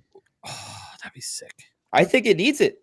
I'd love a campaign. Here's the thing. Like the only issue I have with Mario Kart as a launch title, and it's gonna sell, is will it in commercials and stuff look different enough for Mario Kart 8 for people to think they need to buy a new system to play? Bro, it? it's a Wii U game. I think so. I get that it's a Wii U game, but the art style and art direction that usually go with Mario Kart is it like Mario. I'm gonna put this in general. Mario is beautiful, but it's art direction. Like look, whenever they announce this 3D Mario game, I'm gonna be blown away. But if I show my fiance a trailer of Mario Odyssey and a trailer of that game, she'll just assume it's coming to Switch. I'm pretty sure, because Mario's not a graphically intense game. It is a heavy art direction style, and that's the way Mario Kart's been. Like, I don't know that it. And I'm not saying that graphics are needed to push the system, of course. If the game just looks incredible and phenomenal and the pre-orders are through the roof, absolutely. Like, you just need to make a game that people want to buy. It's just Mario Kart 8's been around forever. It's got, a billion tracks. If it looks like that game, but just more tracks, there's a single player mode. Okay, sure. But I don't think it will. It can't. It's been 10 years. Sure. Mario Kart came out May 2014. So saying it comes out in 2025, right? So say it's a launch title. It's had almost 11 years to give us 48 tracks. No, like they better 48 track match booster? the 96 we have right now. No, I mean that's all we've got for new Mario Kart content. 100 somehow and restructure it, or maybe it's not 4 every time. Yeah, I think that's more likely for Smash Brothers. Do 5. Do 5 every cup this time instead of 4. Could. Like F-Zero? Yeah, like F-Zero, yeah. Yeah, no one knows that though, because Nintendo hasn't released an F-Zero. Nobody. That's why they could do it, because nobody even knows. Yeah, I gotta feel like this new Mario Kart though is gonna look different. Like they've had a decade to figure this out. There's no way Mario Kart doesn't look blatantly better. It's gonna look better. It's not that it doesn't look better. But I know what you're saying. It's not that we won't be like, holy crap. It's gonna be more like, is the general consumer going to see a commercial and be like, holy crap? Yeah. It's called diminishing returns. Sure. But to that end, how is that any different than 3D Mario? That's what I'm saying. The only difference with 3D Mario would be I don't think people got excited for it because of how it looked. They got excited because of the unique gameplay thing with the hat and taking over, becoming dinosaurs and all that stuff. Because Galaxy looked incredible too. Did. Yeah. Galaxy did look incredible. Yeah. Look, they put it in HD. I know people that think HD Galaxy looks better than Mario Odyssey. Galaxy it's all art direction. It is. A lot of it's art direction, and it is the gameplay. I just want to say Odyssey is a technical marvel for Nintendo Switch. By the way, I think 3D Mario is the launch game. But I think they're going to hook you with this crazy gameplay concept that's going to make you feel like, I got to play it. Yeah, you want to know what's going to be crazy about it? Mario is going to ride Yoshi. Okay. But no, and guys, actually think about this. Switch launched with the Wii U game, right? So it doesn't need to launch with a graphically impressive game. It needs to launch with a game that the gameplay is so incredible, I have to have it. And then you pair that with something from the third party that Switch couldn't do. Monster Hunter Wilds, Elden Ring, Baldur's Gate 3, some sort of third date title makes more sense to me. Monster Hunter Wilds, I think, is coming, but I don't know if it's going to be. I don't think they're timing the release of that with Switch 2. That's kind of my thing. Final Fantasy VII remake. Final Fantasy VII remake would be a huge. That would be a killer. Actually might sell better on the system overall than it did on. You want to be a killer? You want to be a killer? You ready for it? Horizon. Yeah, you never know. That's Horizon a good point. nuts. PlayStation ain't that friendly. We're getting that No, on they're Switch. not. Sony's not gonna be that friendly. We're not suddenly getting Yeah. Horizon. But no, I think you can get away with it then because you have your third party. You have this would be not possible on Switch, and it's here. And then I'm buying it because this game is not just us Nintendo fans are gonna gush over visuals, right? We'll talk about how amazing Mario Kart and how amazing this Mario game looks, and the technical marvel because we Actually, recognize Matthew Carter, Black Ops 6 makes a lot of sense. yeah, Black Ops 6 too. Or if it's not that because the game's already out. Whatever. The next Call of Duty will be a seller for it during the holiday. Sure. But the thing is, Switch 2 comes out March. GTA 6. Getting out Black Ops 6 in March and then having a new one by November, like that's The big get That's is doable. GTA 6. isn't that a 2026 game though? Or is that coming Technically 2020? late 2025 right now, technically. Right now? Maybe they should just put GTA 5. But that's not a launch title. then, right? No, but Or are we giving up on Switch 2 coming out March? I'm not. But even just having a trailer for it be there for Switch 2 would just be massive. Sure. Would be huge. Sure. Still not the launch title though. It depends on when the system launches. Right. But I think March, but they might not Right. announce it until March and it comes November. well, I don't think they're going to do that, but here's the thing. I also thought they were going to reveal it this last March. So there's what I think, and then there's what I have to accept. I accept it will release by the end of 2025. yeah. But again, by that logic, GTA 6 doesn't necessarily come out late next year either. Well, that's what they're saying right now. And actually, if I have to place any bets, I say Switch 2 is more likely for next March than GTA 6 is for next holiday. For holiday 2025. Man, no faith in GTA. I'm sure the game's going to be incredible. I'm not saying that, no faith in when it's coming out, is what I'm saying. Well, it doesn't seem like anyone has any faith in when it's coming out. Is there any shot that there's a new Smash game No. for At launch window launch? of Switch 2? Bro, Melee 2. Let's go. I don't think so. I think it's No. going to be a deluxe, whatever packaging of the game we have now, and just like they did with Mario Kart on the Wii, I and think maybe we get more stuff. so. Bro, I I would love a volume I 3. thought it might be a deluxe version, and I don't doubt that we'll get a deluxe collection. And if that's true, it's happened in year one. But I still think we're going to get a new Smash game, and it's because Sakurai's gone back to game dev. He's wrapped up his YouTube channel for now to go back to game dev, and and he's been. It could be for Kid Icarus, could be for something else, but I think it's because of Smash. I think Nintendo made the call and said, "Hey, we got to get a Smash ready. Like we just sold how many millions on Switch? It's time. We need another one." Yeah, but how often are they launch titles? Melee No, it was won't be a launch title. No, he would have just started this in the Probably last year year. 2, year 3 on this. This would have Yeah. started in the past year. And So they probably and the thing is that every time they finish a Smash Bros, is like, man, I don't know how we can one up this. I don't think he's going to try to.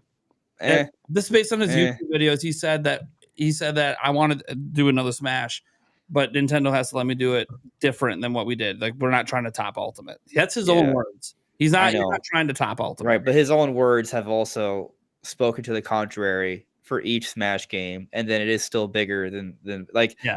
I'm just saying, like, you're not wrong. Yeah, I think But that's a new idea. The pattern suggests that he's probably still going to make an even bigger, better Smash Bros. Game. Maybe there is a unique hook, but it's I still am willing to bet that I'm going to tell you right Ultimate- now. I'll do a one chip challenge bet with you right now. The roster is going to be smaller. Well, didn't they already say the roster has to be smaller? No, That's what he said. I mean, it may be implied, yeah, but He directly said, "We can't do Ultimate. We can't do that size roster again." As long as they keep Pyramithra, Yeah. I'm good. yeah, me too. People are going to be mad, by the way, when it's not as big. But you know, I don't know if I agree. I don't care what Sakurai said. watch to you be keep honest with all you. the Fire Emblem characters and cut all. Oh my goodness. Well, the thing is, I honestly like I don't know. I feel like every character is so nicely like crafted for Ultimate. Like it's kind of hard for me to envision them like leaving any behind. Like I understand there's rights issues, Yeah. but ignoring rights issues, I don't see why they abandon any of them. You know, It's not even the rights though. I mean, it is and isn't, but you're making money on this. Like you having your character in a Nintendo title that's selling what? How many million? 30? Does that sound right for Smash? You You want your character. My point is, you want your character in the game, like Sora being in the game. You know, we're gonna get Kingdom Hearts coming to Switch too, like the actual, not the cloud version. You know, we're gonna get Final Fantasy VII coming to Switch too. The Square, after what they pulled with Kingdom Hearts, I believe it's not cloud. Bro, I'm so ready for Volume 3 of Smash though. Like I can see it. It's so like almost. I feel like it's almost easy to predict what Volume 3 will be. Volume 3 will have Silex, right? Volume 3 will have Master Chief. Volume 3 will have. Phil Spencer wants that so bad. What? Phil Spencer wants Master Chief in. It's happening, bro. He's basically been begging. It's happening. Give me another major third-party character. Probably right out of spite. Doom guy. Phil Spencer came to him and said, one. We want to buy you. And now Aloy. Aloy from Horizon. Ooh, yeah. Makes sense. Aloy will be on Switch technically, so exactly. I feel like we either get Doom Guy or Master Chief. Which one? Master Chief. Ooh, I'm gonna go Doom Guy.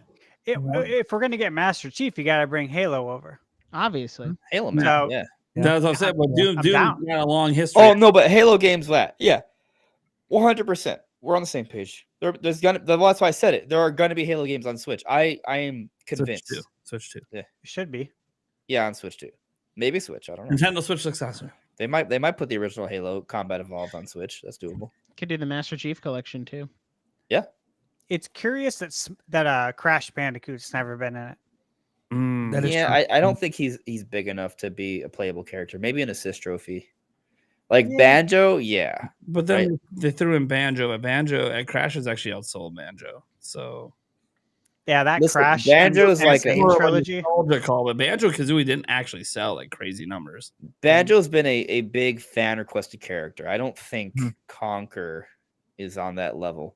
Hey, Van, I'm pretty happy they give us Conquer. Don't get me wrong, but Conquer would be great. Yeah. What if they did a kind of a Marvel versus Capcom type of thing where it's Nintendo versus third party? And they bring it, so they have like their original squad of like Nintendo, characters, and then they bring in a few handful of third party characters that we haven't had in Smash before, and just kind of go like a Marvel versus Capcom type thing. Get Dante in there. I think that's an interesting idea. Leon, that's a pretty cool idea. Smash versus. So, yeah, I mean, I guess we can kind of transition into the last topic, which is like concerns and solutions for Switch 2, because it kind of all ties in a little bit. Because look, like, Nintendo can flood the market. They can do what they want. We have no idea how literal any of that is. They could have all the systems ready and they'll just leave them in a warehouse and just play the market as it goes. They charge you $50 more for your second and third and fourth and fifth. Every one you go up, they charge you $50 more. But we talked about how how could they end up not like hitting on like how that could backfire? They would be, hey, they just don't have that killer game that everyone feels like they need to have. Like Breath of the Wild felt like that in 2016. Like, I gotta play this thing. So what actual concerns for Switch 2 can we like come up with that actually might worry us a bit? Because Nintendo's got a long history of like, hey, here's a cool thing, and then how would we fix those concerns? So first we got to come up with a list of concerns. I got a big one. Branding. So you want me to come up with things I don't believe are going to happen? What'd you say, Nick? Branding? Yeah. Oh, that's a huge one. That's like top, probably top. That is. I guess my concern for this topic is that I'm not concerned. I just don't think there's going to be an issue. Pretend that you were concerned. Pretend that I was an overly pessimistic to a completely unrealistic degree person. Yeah. Sure. All right. Yeah. And like to be fair, for you not being concerned, you're a pretty confident fellow for a company that's never been able to repeat success back to back. Yeah, well, it's never happened. I know, first time for everything. And I'm with you. I think Nintendo's going to get it. But the reason this came up was I put up a tweet yesterday or today, I can't remember, where I said, I'm excited. Like, we're getting every day is another day closer to the system reveal, right? We have an end date, right? The end of March 2025. So we know coming up, it's coming out. So every day is a day closer. But I'm getting a little nervous because Nintendo again tends to mess things up. I don't know what it will be. Branding's a big one. That's actually a really good one. They fuck up the branding. Yeah. I don't know who's doing. That's the funny thing is I don't even know who's doing it. Probably Andres the way he's smirking over fantastic. there. Anyways, do we have any other concerns? Not that I'm dumb. You can't even spell dumb correctly, so I don't know what I'm worried about. That's the point. For me, I think I don't know if this is gonna be a concern, but type of thing where Nintendo, like they did with the Switch, use slightly older technology. I know that it sounds like they're going to use the top of the line, best of the best type of bleeding edge kind of developing for it. But if they start using 2022, 2023 level hardware, like they did with the Switch, where it was slightly older, that could be. I can see where that could be cause for concern. So where's the erase button? It's the you see the little back revert undo button. It's on the side panel over here. You see where my thing is? I don't know if you can see where my thing is. Why don't you just click it? Well, I don't know if it. No, it only does it for me. It only does it for mine. So I found it. Yeah, so who's ever doing it, you got to undo it yourself. It only undoes what you do. So what was that concern to add to the list, or you can just add it to your list yourself? I don't have access to it. Oh, that's right. You're not in the back end. No, I'm not in the back end. You silly man. So, silly man. no, just using slightly older hardware. Too old of hardware. Yes. Yeah, kind of like what they did with the Switch, where it was, the hardware that they used was already out for what was it, a couple of years. Yeah, it was 2 years old, right? 2015 tech, something like that. Yeah, yeah, bad. Old. Yeah, so we're using almost 10-year-old tech right now. Right, almost. Right now, technically it's 2015 tech. Yeah, so almost 10 years. 10 years. Yeah. Let me see. Other concerns would be a major issue. I actually have a real concern. Like a red ring is death. Like some sort of like an actual is affecting like half of the units that come out. Mm-hmm. I think it's. I mean, I think that should be a concern for hardware regardless. But I also think that Nintendo has been in no rush with Switch. I mean, okay, wait, I'm not supposed to offer solutions, so I'm just gonna shut up. Yeah, we'll get to the solutions after we get to. Yeah. I'm in full counter mode for all these. Yeah, I know you are. Yeah. Like, I'm on the fine. right side of this, not the left. But you said you had one on us. What is it? I think this is a legit concern. Analog triggers. Why am I yellow? I don't know how to change this. Oh, there we go. All right. Yeah. Oh, that is ugly. It's very basic. It's white, very basic, but it works. Gets the job done. Okay. Apparently, I'm picking black, but it's gray. Sure. Whatever, man. I'm gonna write one. It's not great. I think it's just like lacking in opacity for some reason. What are we putting on bad? Whoa, anal. Whoa. It's lacking anal. That's a problem. Anal. That's the problem. Pricing. Yeah. Yeah, I think we got to talk pricing. Yeah, just drop them on this bad boy. Yeah, right. Yeah, if we don't have personal concerns, we could probably give general. What are general concerns that happen with every new system launch? What if there's no backwards compatibility? Oof. That would probably be an issue Yeah. for a lot of people. At launch, I think it would be. This whiteboard is getting. I don't know what is happening right now. There's also a typing box, guys. You can just type the text. You should have said that a long time ago. T? Yeah, T button. Text? Yeah. You can type it. You can resize it. It's too late now. Why do you think concerns look so nice? You think I hand wrote that? I was having fun watching you guys do it. Maybe it took a lot of time. I was with you, Stash. I was with you. Yeah. This is amusing. Just hit T on your keyboard. Yeah. Oh shit! I just had Because a- we're gonna have to at some Um, point because this handwriting's getting taking everything up. yeah. They don't fix the drift. Drift is still The an issue. joystick. So that would be. Yeah. Let's throw that in a hard. It's similar. I'm gonna with- put that in no. hard bad.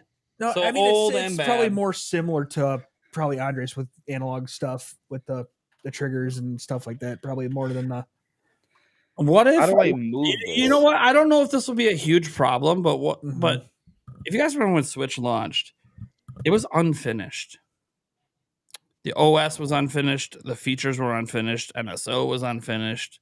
Yeah. I don't think that's gonna be an issue this time because obviously they're not rushing it out. But what if like they have all these ideas for features and they just don't work?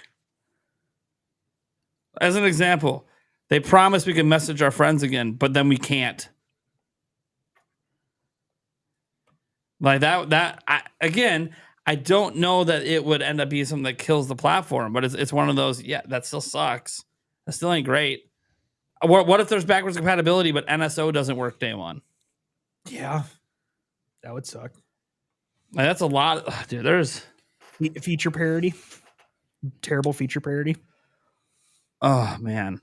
What if they get rid of the traditional controls? What is going on? That was one thing I thought is like, I hope they don't try to reinvent the wheel. I don't know what these people are doing. You know right? what I mean? Like They're we not already on got a top. great controller. Yeah. I mean, obviously the Joy-Cons had its issues, but Mhm. my point is that the standard controls work. What if we go from like a standard controller to a Wiimote kind of thing? That's what I don't want to see. I don't want to see them reinventing the wheel. There's no need to. What if they go? Oh my god! You guys remember one of the patents for Switch back in the day that had a screen going around two joysticks? What if it's Yeah. that and the buttons? There are no buttons. It's just touchscreen. Oh, that'd be horrible. No, please no. Ugh. Please, please. That'd be horrible. No. Might as well be, cell phone games at that point. I think you guys are having a lot of fun with this whiteboard. I think we need to be using this more often. Right? I'm glad I don't found it. know how to It's make- literally like basic MS Paint. Yeah, right. It's great. I don't know how to make black. I pick black and it stays gray. Uh oh. You don't know how to hit black? Nope. Do you Yeah. guys think we're going to have NSO You're on launch actually day? gray. You can affect the thickness as well. Make it thicker. Oh, 100%. NSO is staying. There's no. No, you think shot. it'll be there though on launch day, right? It has I E to be. assume so, but It You'd has think to so, be right? if they're doing the accounts moving forward. That was my thought too, is that But I, yeah, I would not- presume it's going to be there day one because they're not having to build it from the ground up. Like with the Wii, you had the virtual console, right? And then with the Wii U, they did it differently. Like everything that we had on the Wii, you had to wait to get it later on the Wii U. Like all the games that we had when the Wii ended for the virtual console, yeah. those didn't come to the Wii U until like years later. You know what I mean? Which sucks. What about this in general? This would just be weird. I don't think it's possible, but the only thing Nintendo is technically confirmed is coming to the platform is Nintendo accounts, right? They keep bringing up Nintendo accounts, Mhm. Nintendo accounts. They haven't confirmed their paid subscription service is actually coming forward. I mean, that's true. And it is branded Nintendo Switch Online. And last time they rebranded something, they rebooted the entire thing. Mhm. And what if NSO isn't coming forward because they're rebooting it with a new subscription service and they're starting over again? With the higher price tier, with like you would think it would go up in Yeah, price. everything's higher price, but yet we technically have less games at first. Uh-huh. Yeah. That would be an issue. Give us some game we didn't have, like a GameCube game. Oh, we're all excited. Yeah, but where's all the rest of the damn fucking games? Yeah. That would be very Nintendo. I mean, look, the best example of this is when we went, not just the rebooting of all the virtual consoles. They did that a bunch. But hey, guys, remember Nintendo Network? Wasn't that long ago. We didn't need friend codes. It was nice. I liked it. And they killed it. I'm just saying they technically have not promised NSOs coming forward, so it's like They haven't. we presume it's the first time they had a paid subscription, so I assume it will, but it's still assumption. You'd think they would want to, right? You'd want to make that very simplified, not an issue. And you got to ask this too. Let's say it does come over day one. Nintendo's got to make sure that that works for both your Switch and Switch 2.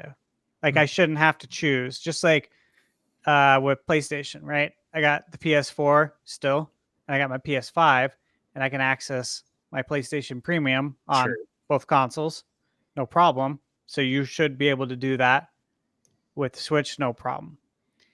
You know, it just doesn't seem that hard. Like this seems like an easy win, and if you don't do it, people are going to cause an uproar.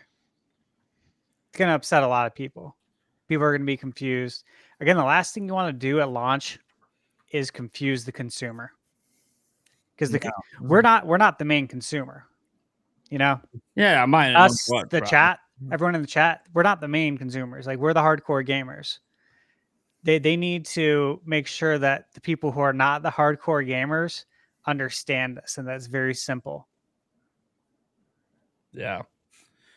So, all right. Well, let's start with maybe I think some of the solutions are pretty easy to sum. Like, the hardware is old. Okay, just don't use old hardware. Well, yeah.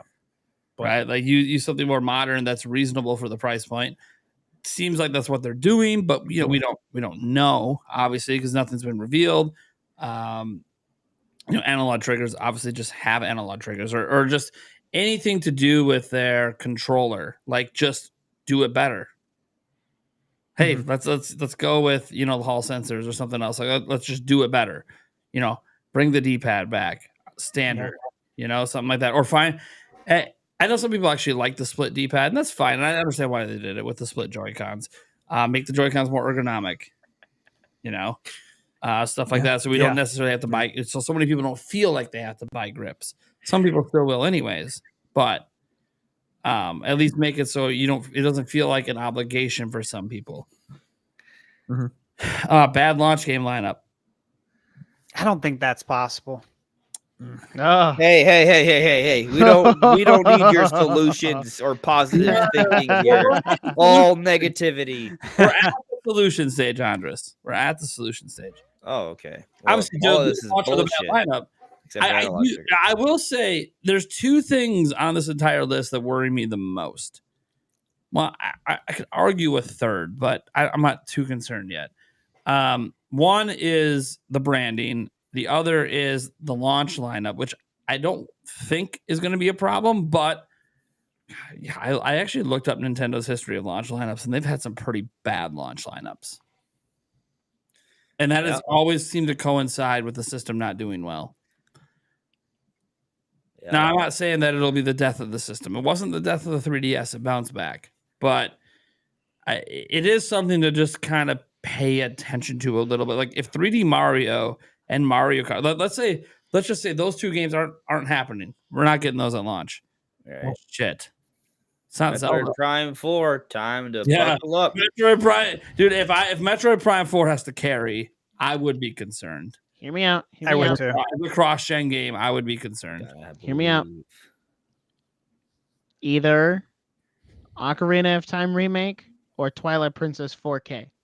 No, not Twilight Princess 4K. If they do Twilight Princess as a launch game again, it's got to be remade with Wii U tech demo or better. All right, then I'll go with Ocarina of Time remake. Yeah, that also would think that's coming. Better. I think that's coming in 2026. A full-blown remake of that level could be a seller. Absolutely. Oh, it would definitely be. It's the highest reviewed game of all time. Still. Yeah. Capitalize off the Lego set that came out a couple months before. Yeah. It would be better than Steel Diver. You got to give it the Final Fantasy VII remake treatment. But I think we all agree, like the answer to the bad launch game lineup is have something that people really want. I gotta say this though, but didn't we hear that the rumor, right? That Switch was delayed was because of the software, right? The Switch 2. Well, that's a some Yeah, that was the some internal reports of it. rumor. So More speculation than rumor, but yeah. what if they wanted to make sure they just had an amazing launch lineup? Yeah, well, that speculation / rumor was about obviously trying to repeat Switch, right? Switch had 9 months of incredible releases, just nonstop. And the idea would be, hey, yeah, even if the launch game might not be it for you, dude, you only gotta wait like a month because like every month we have a banger dropping. So you want me to tell what the solution is, right? The solution is what Nintendo's already done, right? They unified their gaming divisions. They focus on one platform. Their software pipeline has been more consistent than it ever has been. If you look at the software output for this year and you compare it to how it looked in 2016 across both 3DS and Wii U, technically even back then they had a greater quantity, but overall quality is pretty much on par.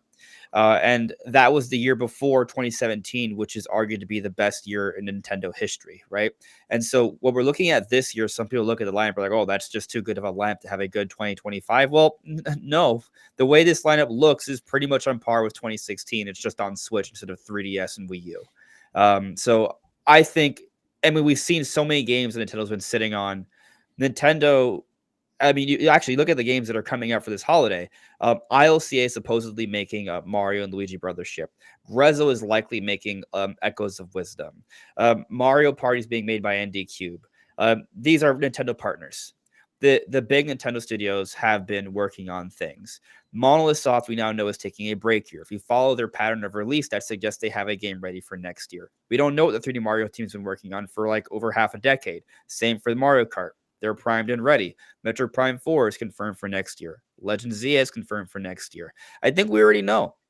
Like, the lineup's ready. They're going to have a good lineup. And maybe, yeah, the reason they delayed it a few months is just to make sure everything is good. And from March to December, it's going to be killer. The same way it happened in 2017. Yeah. I think the delay, assuming the delay was a real thing, which I think we'll probably find out someday that it was in some way, in some sort of interview. I don't even think it was like the lineup. I think it was the launch game. I know the 3D Mario games are working a long time, and I firmly believe it's launching 3D Mario. Yep.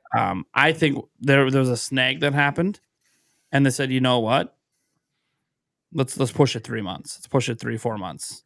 We just need that little bit of extra time to make sure this game is perfect, because they're going to want it to feel like that Breath of the Wild moment for Mario. Mario hasn't really had that moment technically. Maybe Mario 64, but then that you could argue Ocarina of Time then. So you don't think Mario Odyssey is the best-selling 3D Mario game ever? Yeah, it by a long. That's not even close. All right. So what's your metric? Well, the metric is Mario itself, though, has sold more than that before. So like it's incredible for 3D Mario, but also Breath of the Wild wasn't incredible for 3D Mario. Breath of the Wild was incredible for Zelda, period, or for Zelda at all. Like it was incredible for the entirety of Zelda. So I think the metric for Nintendo is probably, hey, 30 million, buddy. Miyamoto just told us. Yep. They want it to be a 30 million plus seller, whatever this launch game is. They're not expecting it right away, of course. They'll be over the lifetime of the system, but they want the launch game to be that next 30 million seller. Could be Mario Kart, obviously. Mario Kart probably a given at this point. The next one will hit 30 million so long as Switch 2 is popular. Yeah, Switch 2 just got to be popular enough for it to happen. But I think that's the metric. They want to hit 30 million with the 3D Mario game, which they've never done before with the 3D Mario. They've only ever done that with side scroller. So we'll see. I think we're going to have a very, very solid, probably the best third-party launch lineup that Nintendo's had. Probably, yeah. Oh, I gotta go back and look. It's like I think it's really gonna help the launch. I mean, we're talking like pretty much just Nintendo games, Nintendo IP here. But I think they're gonna get a lot of help there, especially if these developers were planning on the Switch coming out already. Like if they were planning on the Switch coming out this year, and Nintendo's like, hey, we gotta delay it a little bit. And also, it's going to give you guys more time to make sure you have your games ready and they're super polished. And so you might have like some companies that were maybe going to be a little outside the launch window, maybe a couple months late. and now they're a couple months early. You know what I mean? I gotta believe we're gonna have a lot of third-party games, like big hitters that we've been talking about. The Elden Rings, the Monster Hunter, the Final Fantasy VII remake, possibly the Call of Duty. We might get 2 Call of Duties Yeah, I mean, Call of Duty in no 1 matter year. what. Yeah. You know, we might get one at launch, then we might get one again in November, depending on, the assets they have working on that. But I gotta imagine that you could third argue party's gonna be 3. nice. We could get Warzone. Yeah. Yeah. I think I don't really feel concerned about what the game lineup is. You know what? I'm going to throw this out as a concern. Furukawa. He's never launched new hardware. I thought about that. Yeah. All that incredible 2017, that wasn't Furukawa. Now he's a numbers guy, and I based on his history, I think he's looking at things differently. But also, if he's looking at things differently, then I don't know what that means. You know, He has a team. It's not just him. Like let's not act like. Well, no. Yeah. Obviously, he has a team. But here's the thing: Iwata had a team, and yet he kept making mistakes. For as credible as he was, he kept doing things and apologizing for it all the time. Love Iwata. Rest in peace, man. But he apologized more than any CEO of Nintendo ever. He did. You know, I noted that I think Nintendo overall has grown as a company a lot recently. Like Movies never before have we consistently received first-party titles throughout a console lifespan, like we have with Switch. Now they're making movies, and now they have theme parks all over the globe with expansions, plenty of expansions coming. I just feel like they got their shit together. We're entering a golden era. They know what they're doing. Too big to fail, is what you're saying? No, I don't think Nintendo could ever that's just not in their DNA to think that way. I feel like that's more of an American Western thing. I don't know what these drawings are right now, but I'm very entertained. I don't know if anyone else is entertained. But Holy, Yeah. I know, like I'll be saying something, I'll look at it, and then I'm like, I can't look because I'm going to lose track of what I'm saying. hey, why'd you kill Patunga? Kill what now? His name is Patunga. You killed Patunga. He's not even fully born yet. That's messed You up, set bro. me on fire, bro. Fire is around you, bro. Yeah, Lord. You know, I gave you an entire lake of water. Every show we got about. you know what? Every segment we should just open the whiteboard and we just talk about a topic and just see what drawings happen. Yeah. yeah, we might have to. It's kind That of would fun. be fun. Just to throw a side distraction for the discussion. Let me ask you guys one question. I wrote this down earlier, and I was thinking about just the previous systems, right? So we had the Nintendo to the Super Nintendo. And I'm looking at, obviously, history and how it could possibly repeat itself. So you got Nintendo to Super. You had the Game Boy to the Game Boy Advance. Very similar. Very similar jumps, right? Both of those worked. Those were successes, right? Now, did Super Nintendo sell less than Nintendo? Yes. Did GBA sell less than Game Boy? Yes. However, huge successes. GBA sold, I think, 80 million, and Game Boy sold 118 million. So 4 years, by the way. They cut GBA short. They cut the legs out. they did. But those were successes, right? We could all agree with that.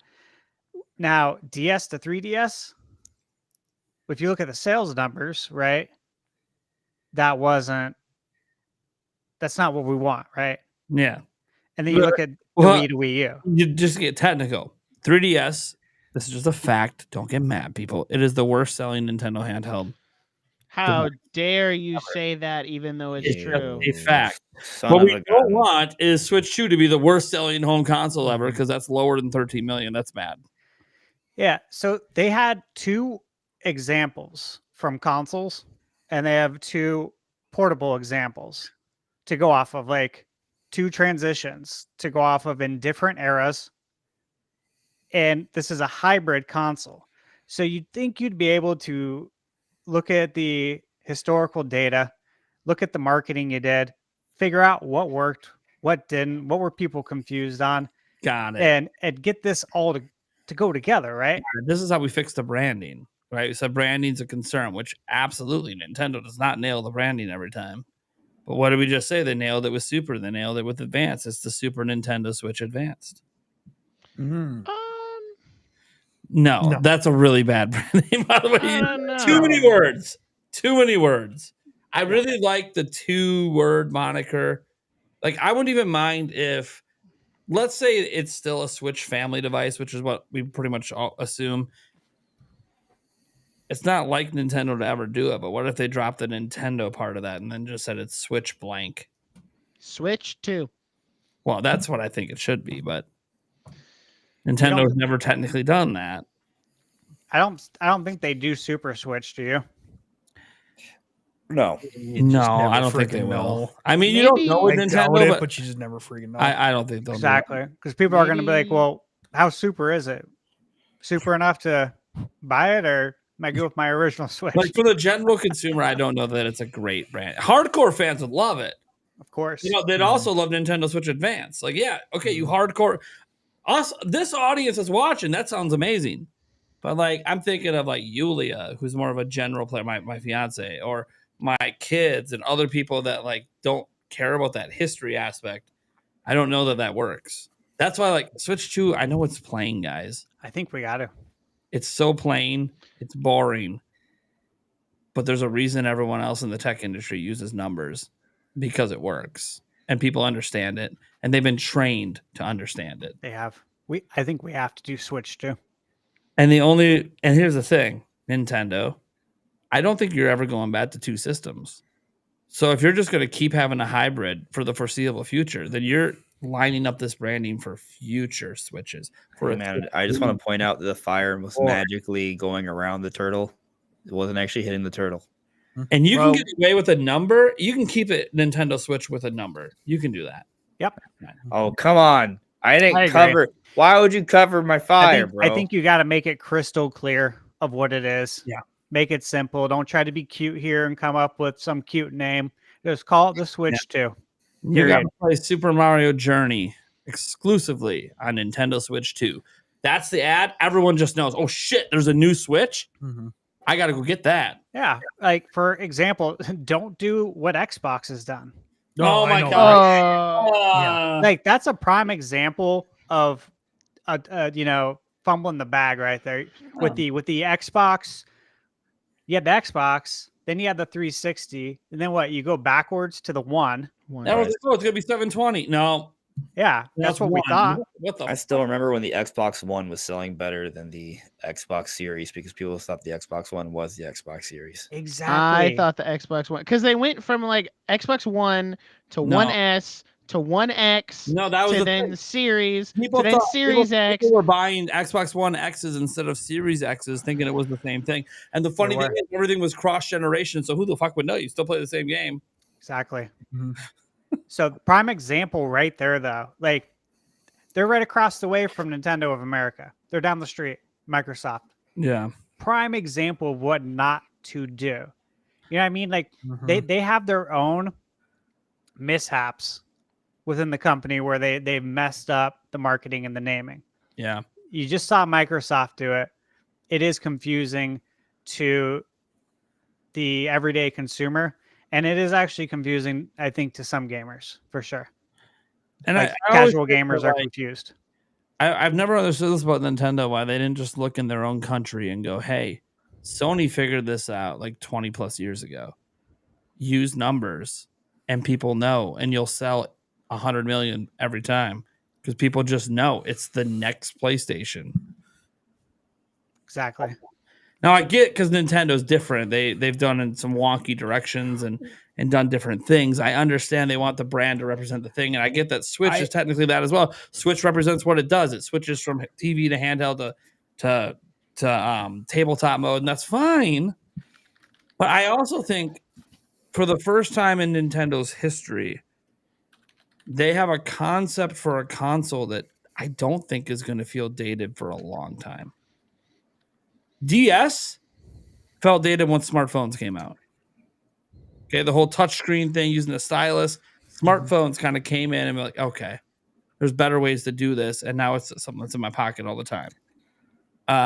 Wii, all right, felt a little dated, wasn't in HD, and now VR comes out and motion controls are better than ever elsewhere. So don't really feel like going in that direction. You get the Switch, came out in 2017. We're in 2024, and what's happening? Everyone's trying to make the same thing.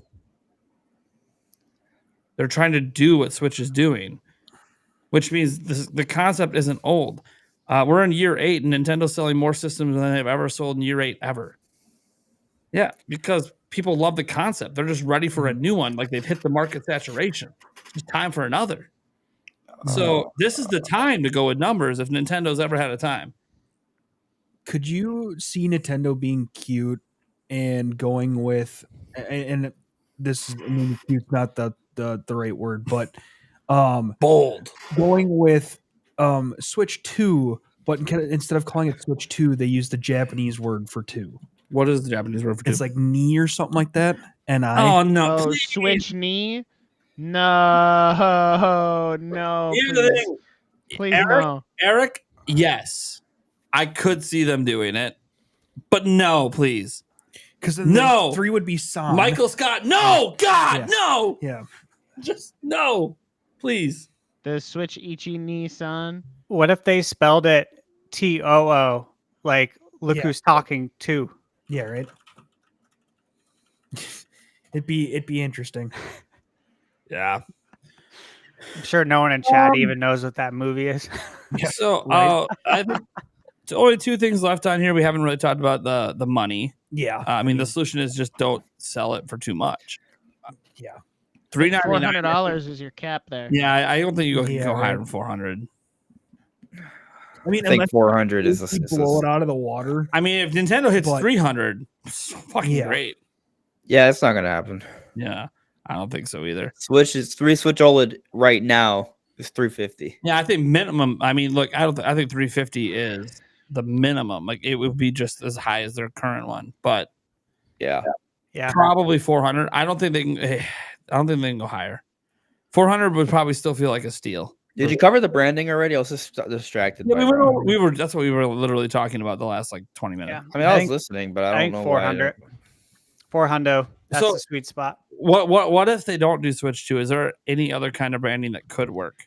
Oh, we'll see. The Switch Okay. Successor. All right, no, I understand the disconnect. I was thinking like, how do they do commercials and stuff? I think they just need to handle it exactly how they handled Switch 1. Just, use the young adults. Don't do children. Well, That's yeah, you clearly target adults for launch here. yeah. You target children years later once you're just appealing to the casual market to try and get moms to buy the system for their kids. Exactly. And you Yeah. have more options and cheaper options and stuff at the point. Yeah. We gotta talk about analog triggers. How do they solve this terrible problem? They use those magnetic ones. They I get think you rid- just gotta put them in this. they get controller. rid of triggers altogether. Like I said, it's all touchscreen. No, it's actually all virtual reality. Scroll wheels. Yeah, we're gonna get the wheel. They're implanting microchips into our brain. Yep. You just think and it works. Eventually, it's probably going to get there. So, would you rather? All right, would you rather have analog triggers or scrollable shoulder bumpers? Scrollable shoulder buttons. I said bumpers just so it's Yeah, clear. yeah, I know what you mean. The R, Yeah, the RL, not the ZL, Yeah, ZR, or yeah. yeah. It's the So you're talking about putting the scroll wheel here? I'm assuming, like Yep. on the Yep. L. Yep. Yep, L1. That's where it would be. I'd that's rather what- have the scroll wheels.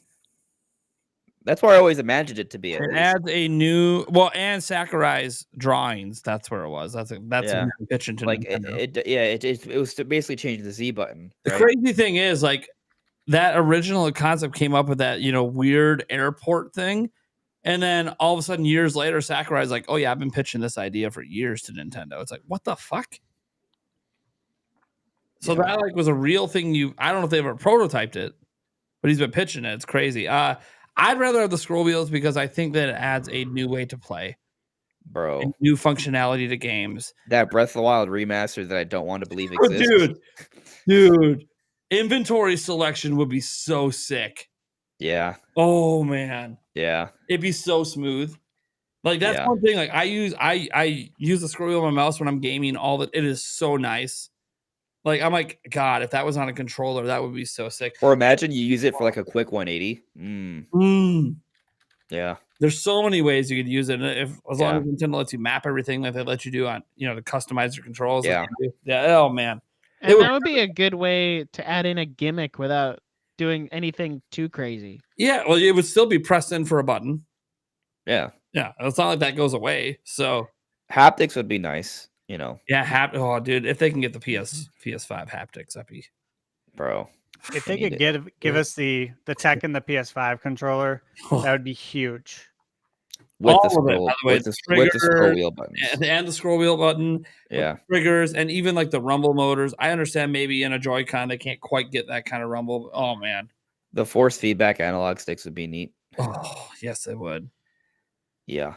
Yeah, that would be sick. I mean that's what happened in the PS5. So Yeah, PS5's. I don't need the voice chat thing. I don't need that. I don't need the touchpad. But an audio jack would be nice, or at least have a Nintendo sponsored like Bluetooth headset that's 1-to-1, no delay, day one. Will always be delayed with Bluetooth. That's just the Bluetooth standard. You can't do much about that. Then But- give me a damn audio jack. Yeah, audio jack on the Joy-Cons and the Pro controller, obviously. Yes. There's no concerns over the screen, right? Whatever screen we're gonna get here. I mean, I think it's going to be a 1080p screen. Look, I've conceded a long time ago. It's going to be a 1080p cheap ass LCD. It's going to be better than one we have on Switch. So Well, resolution wise, I don't know if it's going to actually be like a higher quality screen. I think it will be. We'll see. I think they're cheaping out. Whatever the cheapest motherfucking thing they can put in it. I mean, they're doing 1080p, so. Well, yeah, I know. As I said, the resolution will be higher, but And it's gonna be 8 inches. Like that's. Yes. I want them to do like a mini LED or some other better LCD tech, or just go straight with an OLED panel. But I think they saw like they're going to do OLED as one of their upgrade paths, and they're going to go. I think it's going to cheap out. Like they just want to use the cheapest fucking tech they can. Yeah. So I feel bad, but tomorrow's a holiday, and apparently my family wants me to be. Every day's a holiday. Every day's a holiday for everyone else. No, I don't have anything going on tomorrow till noon. So yeah. Well, the problem is I need to do a video that'll probably take me all day. So if I don't go to sleep now, I don't know if I'm getting a video out. I will. Yeah. I will attempt. I will try to stay on the grind. Yeah. I also don't have kids pressuring me to, Hey, now. My kids into this, you bastard. Well, I'm just trying to say that, like, I'm not trying to tell you to feel bad. I'm just saying I don't have any kids. Here's what I'm hearing. I don't have excuses. Is what I'm trying to say. I don't have excuses. You don't have excuses to leave the show, is what I'm hearing, because I could literally bust a video out in 4 hours tomorrow. I'll be fine if I didn't have kids. Yeah, well, my they want to pick me up at noon. Yeah, I got to be somewhere at noon too. I can wake up at 9. But it's already midnight. Like. Andres, if I'm gonna pump out a video in 4 hours, I wasn't gonna razz you. When do I eat breakfast? Dude, if I didn't have fucking kids. When do I take a shower? Right now. I make a video in 4 hours. Now 4 hours is bed. pretty quick. Those are all legitimate concerns. It's funny. I keep hearing all these legitimate concerns. Yeah. All of these things combined are like 5 minutes. You can be done in 5 minutes. You can be done in breakfast in 5 minutes. Eat your food in the shower, man. Wait. So for that's actually a really good point. You could all these things. I don't want a soggy waffle. No. You hold the it. waffle like outside the water. You make a protein shake. That's your breakfast. You could drink it in the shower. Not good. Whatever you want to eat for breakfast, just throw it in a blender. Like waffle, egg, throw it in there. Oh, I'm going to tell you right now, as a person raising kids that has a very tight time schedule, this is shit I do all the time. My showers ain't longer than fucking 2 minutes. Right. That's all you get. You don't got time for anything more than that. My breakfast, a bowl of fucking cereal and some milk, I'm done in 5 minutes, because if I'm not, the cereal's on the floor because my kids hit me with a box. Like, I'm just telling you, this all sounds like I've never had a fully responsible life. I like to take my time with everything. That's not how adult life works once you got kids. So that's why I'm like, here, man, if I didn't have kids, fuck, I got 4 hours in the morning to do a video, no kids. Dude, I'll have that video done in 2 hours. That's what the I assumption. know, I I'm go time to to jerk sleep. off and watch some TV. This is all with the assumption that I go to sleep in less than 10 minutes, which is not going to happen. That's great. But not with that attitude, it's not. Yes, No. Hey, melatonin. Pop a melatonin, you'll be out in 10. I take it every night. It takes me at least 20 minutes before I feel that. Okay, wait, 20 minutes. All right. Take it 20 minutes earlier. And who says it might take me 4 hours to make the video? Well, I don't know how long it's going to take you. I'm just saying maybe get a bit more efficient so it doesn't take you 8 hours to make a video. Military depends on the video. showers. Yeah. By the way, I'm just razzing you because you brought the kid thing up. I'm like, I know that you put a lot of time to a lot of stuff. It's just funny to me hearing all this stuff, and I'm like, man, that's like a 20-minute of my day thing that we're talking about taking all this time. Yeah. Anyways, you're good, man. You're good, man. Go get your sleep. Go get your beauty rest. I don't need my beauty rest too. I'm gonna get my 6 hours. I'll be good. Well, what's gonna happen is I'm not gonna sleep well. I'm gonna make a shit video tomorrow. Or you just stay up tonight and make the video, sleep before the family event. I like waking up. And then doing it. You mean you don't want to mess up your normal schedule? Yeah, I get it. Pretty much. Yeah. Anyways, I'm gonna blame your podcast last night. That was almost 3 hours. That's long for you. Yeah. All right, man. We'll see you later. All right. Good night, guys. Have a good night, man. Yeah. Bye. Bye. Switch 2 is not gonna fail. It's gonna do great. Bye. Hell yeah. You bastard. Why would you do that to me? All right. Let's go ahead and can I even stop? There we go. That's what we want. A little 4-pack. Hey. Rest in peace, the whiteboard. Yeah, right. The whiteboard. Might have to make that a regular feature just randomly during a topic. Doesn't even have to matter. Because then I'll start drawing some random stuff. Yeah. So let's go ahead and get to some of the questions we have. Remember, guys, you guys can still submit questions for the Q&A portion here. It's right now, $2 super chats or up if you're watching live. I do shots for stuff as well. You don't want me to do a shot, NS, whatever. The higher the super chat is, the bigger the shot. The biggest shot I did tonight, I think, was my 5 gifted that I did. That was a Jaeger. You want me to hit the island vodka? That's a 50. So that's a little crazy. But remember, my birthday is actually on Friday. So that's the stream you probably want to show up to. If you're looking for that kind of fun. Let's get to the super chats here. I was the first one. I kicked us off with the $5 chat. And I said, what is the game that made you all fall in love with gaming? Man. The game. Legend of Zelda for NES. My first game I got. Ooh. Yeah. I think for me, it was New Super Mario Bros. Wii, because before that, I had no experience with video games at all. I knew they existed and I thought they were cool. But my uncle sat me down one day. This was before he married my aunt. He was like the cool, nerdy guy at that point. And he sat down and handed me a Wiimote and was like, all right, let's play this game. And I was like, oh, okay. And then we played Mario and I was like, okay, I'm addicted now. I need to play more Mario. And then that spiraled into Zelda and Minecraft. And now I'm here. All right. Nice. Let's call it Bubble Bobble. Bubble Wobbles. Such a great game. Freaking played that a lot with my cousin. And Yeah, so did I. With my cousin. Tons. Tons. And my brothers. Love it. Did you play the new one on Switch, by the way? I have not. So I had a, I'm thinking I might have to look into that one. Yeah. I'm thinking really hard here because like I had 3 major games when I was a kid that really got me going, but like which one was the one? Because there was 2 on PC. One was called Gnome, GNOME, all abbreviations. It was like a mech style game that I experienced. It was on my grandma's computer of all things. I think it was one of my either my dad or my uncle's games they had on there. And I played a lot of it. Didn't make any progress. Didn't know what I was doing, but I certainly put like 1,000 hours into it. Still don't know what I'm doing. Yeah, still don't know what I'm doing. And then the other one, like I've never been able to figure out what game it is. Don't have the computer anymore. It was a futuristic racing game, but it was like normal looking cars on futuristic racetracks that had guns. It wasn't Twisted Metal. It wasn't all the ones I look up. Like there's a wiki that has a whole list of them. It's none of those games. I don't know what it's called. It's for at all. PC. Yeah, it was on PC. What year? Very early 90s. Early to mid 90s. I literally I've looked at all. I've been trying to figure it out for the last 20 years, and I cannot figure out what the game is. It's a futuristic race. Like the racetracks are futuristic, but the cars look more like kind of like sports cars for the time period, except they had guns. So like it would like fold out in the front like this, with like two guns, and you could literally shoot the other cars as you're racing and get ahead of them. But I was gonna call it out for one of my top 5 sports, non-arcade style sports games earlier, but I couldn't remember the damn name, and it's been 20 years, I still don't remember. Really upset because I put a lot of hours into it, and I just don't know what it was called. And then the game that I know absolutely got me into Nintendo was Super Mario Land on Game Boy.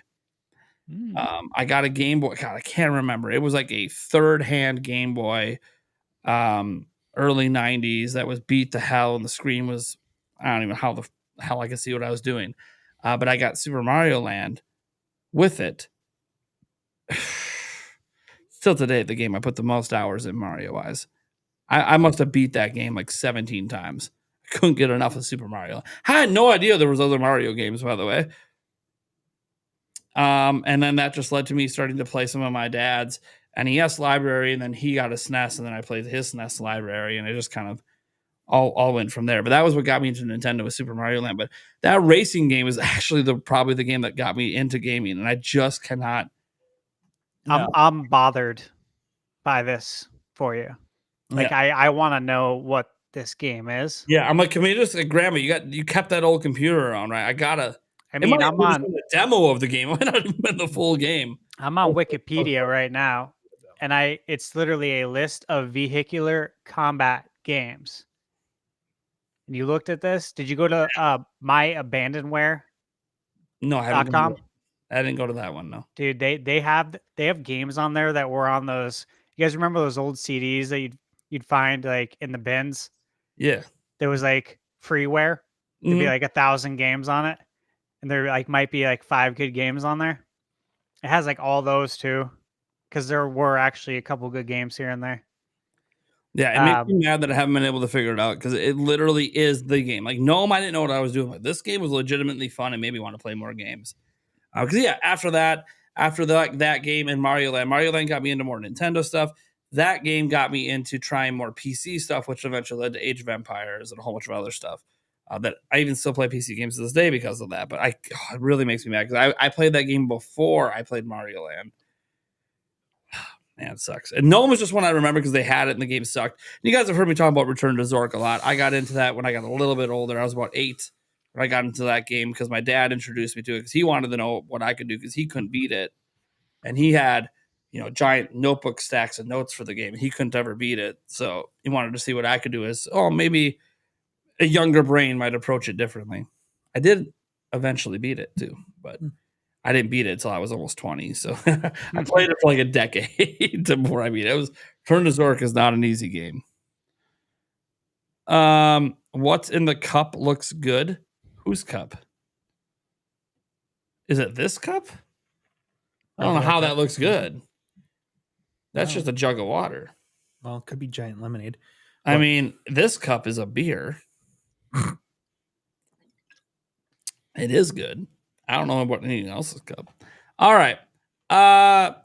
We'll get to the next one. Did everyone go? Eric, you went, right? Mm-hmm. Yeah. Okay. So let's get to our next one here. We did that one. And that one. No, not that one. Or this one. Here we go. Jorge FT, the top 5 Nintendo Direct presentations.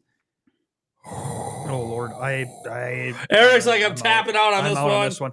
The last one was the best. Yes. Pretty much, yeah.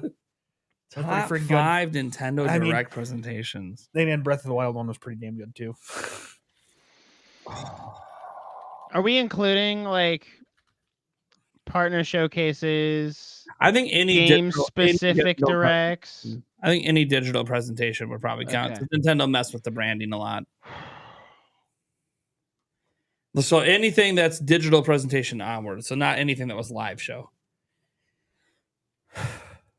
Man, I'll tell you right now, number one for me has to be E3 2016's digital show, because that was a digital show for Breath of the Wild. That thing was. That's when they revealed the name. That was freaking awesome. They revealed the intro area and the craziness of this open world. Absolutely incredible. I know, guys, I was really focused on one game that year, but it was the game. And I'm a Zelda guy. There's a reason like E3 2004 is also a big one for me, but that doesn't count because I was a live show. Because I was also Zelda. There were so many good pre-E3 directs. Yeah. Yeah. I'll just keep going, I guess, since I was the first one to go. I'll throw in the presentation they did in June of 2019. Anytime you guys see me live react and my shirt's flying off me because I'm so excited. Again, Tears of the Kingdom. Now the Zelda one. But the rest of that show was actually really incredible in 2019 as well. This last direct definitely is in my top 5. The surprise of Mario and Luigi coming back. Did not expect that. You toss in another top-down Zelda game, which stars Zelda, which I didn't know if they'd ever actually do it as a mainline game. I always thought if they did it, it might be a spin-off. No, it's mainline Zelda starring Zelda. Well, shit, let's go. I'm ready for a game that's better than Zelda's Adventure. Let's do this thing. So I'm excited about that one. The whole direct was just good. They're even like, I'm not into the fighting games, and yet they had that collection. And I got to admit, I played almost all of those games growing up. As someone who doesn't even like fighting games, like, yeah, well, how do you think I found out? Here's the thing. I used to like those ones. And then as they got more graphically intense, I liked them less. And now I want to stick with these old 16-bit arcade classics. I like it that way. The Marvel versus Capcom, that was great back in the day. So anyways, so that whole direct was great. What was that? 3 of them. God, 2 more.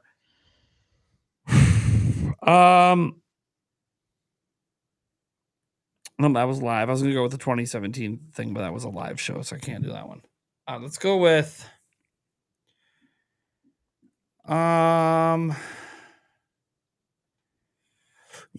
this is from the Switch era, but I'm going to count it because I really the excitement level I had due to a singular announcement. Because here's the thing, when I think about directs, it's usually one big thing I remember, and that's what gets me hyped.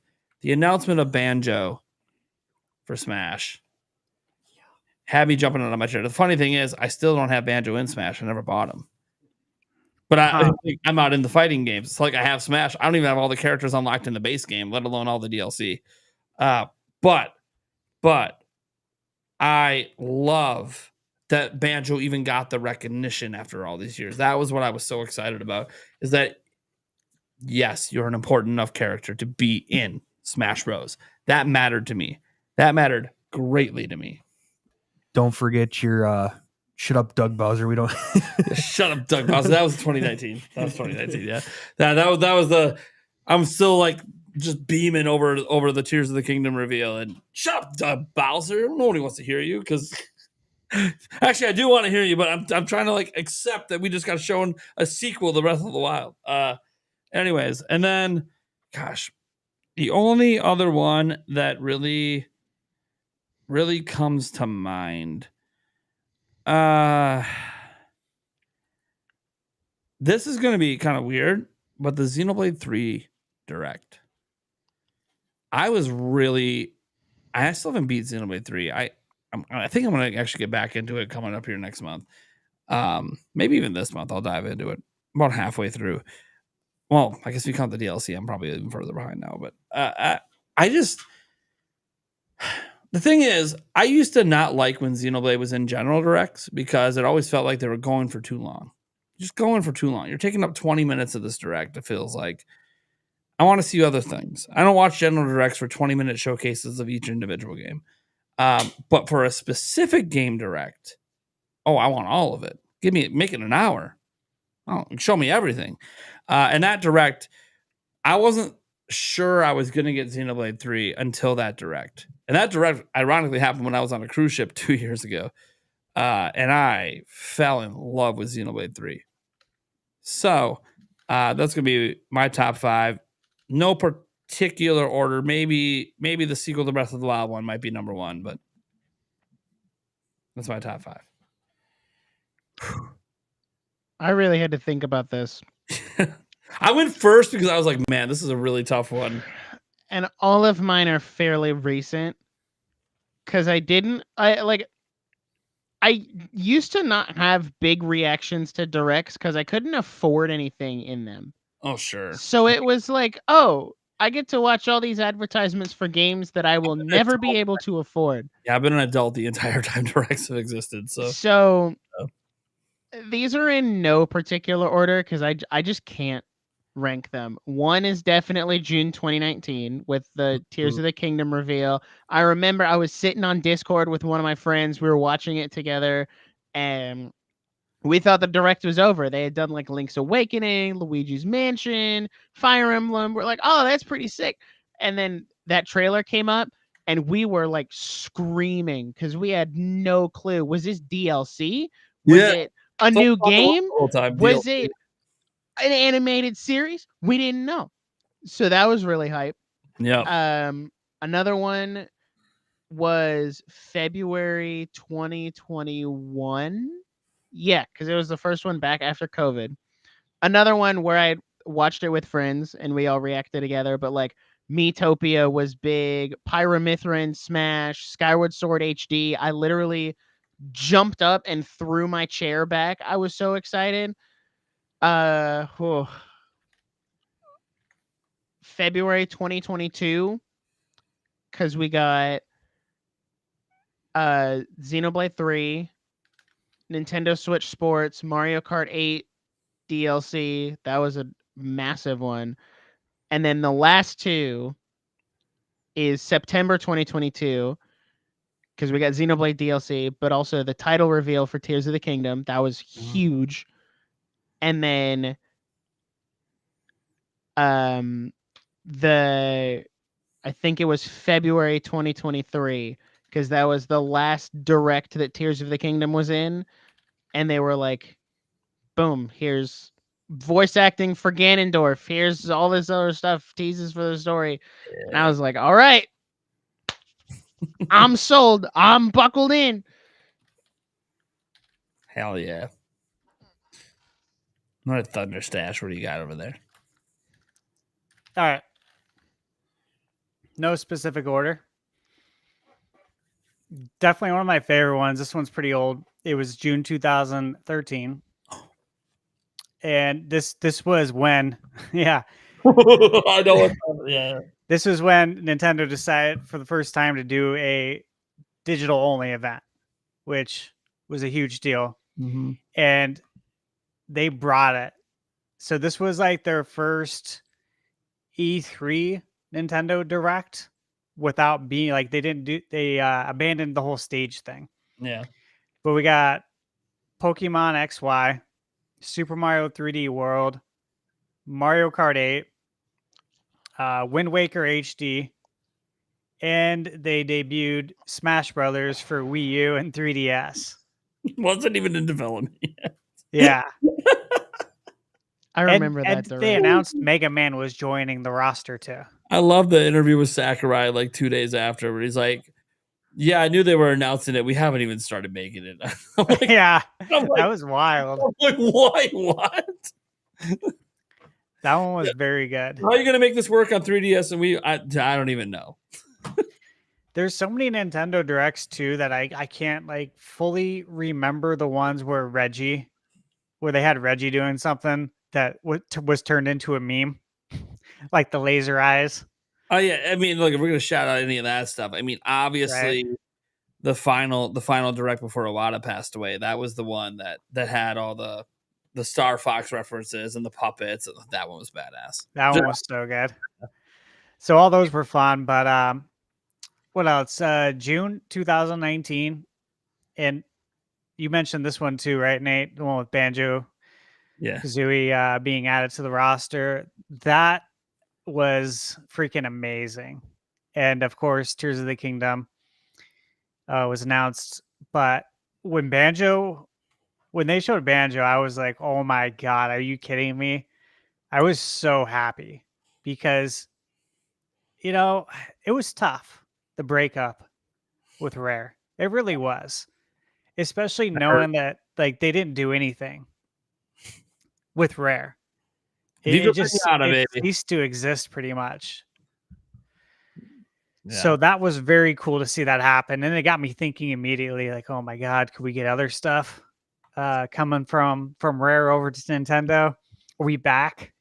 Is that when the Rare Replay rumor started? Oh, we're gonna get Rare Replay. Still don't have it. Still don't have it. Maybe switch to probably not though, because those games are pretty much coming out on the NSO. Yeah. So it just doesn't make sense, I guess. But June 2018 was the Smash Bros. Direct where they did like a 20-minute deep dive with all the characters and everything. That was awesome. Everyone is here when they Yep. yeah, that was sick.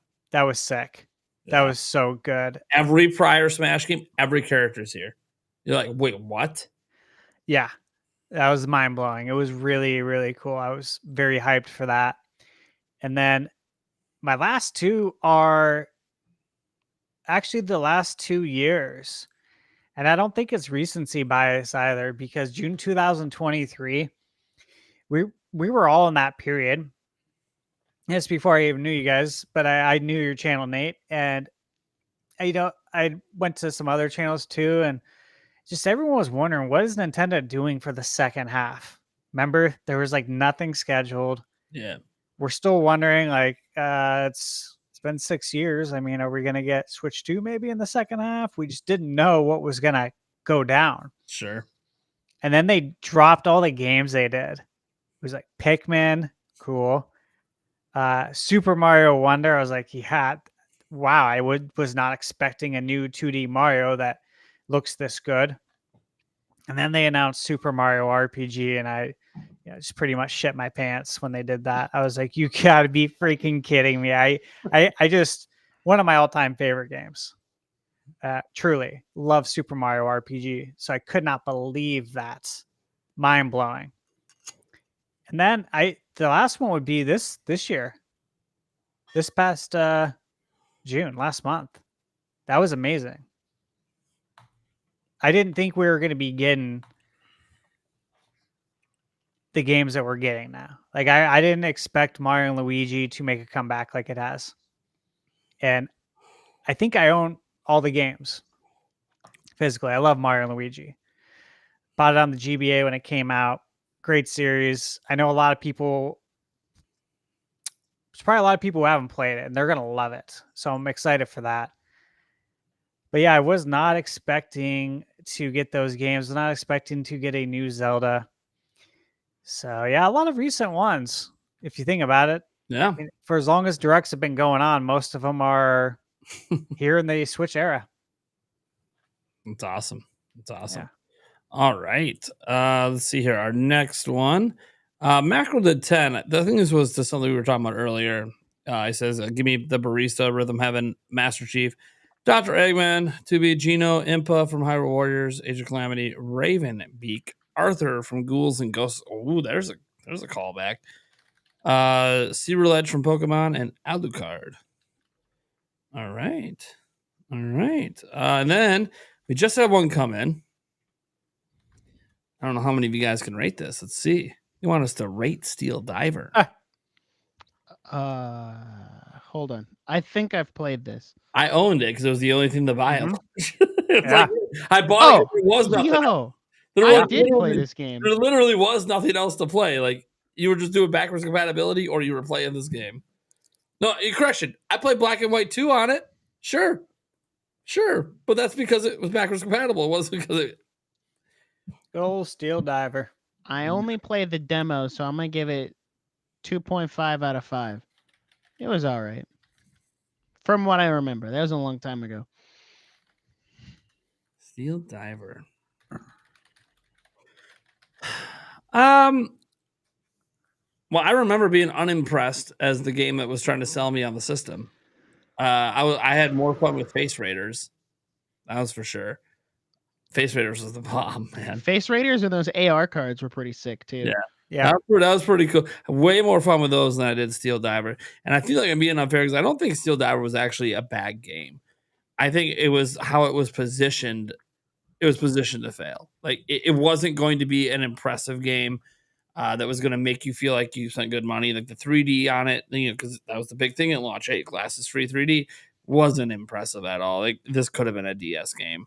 It didn't feel like you needed a 3DS to play it, yet that was the big exclusive at launch. So I kind of feel bad for it because I think it gets a bad rap just because of how they positioned it. But if I'm going to do a scale of 10, I'm usually pretty lenient in my scales because I just enjoy a wide variety of things. I did beat the game, and I can't say that for every game I play. So I'm going to give it a solid 7.5 out of 10. I thought it was good enough to beat, but it didn't keep me excited. What did was Ocarina of Time 3D when they finally announced that, but Mario Kart 7, etc. But that wasn't until late, a little bit later. So I would give it a 7 out of 10. yeah, I played it.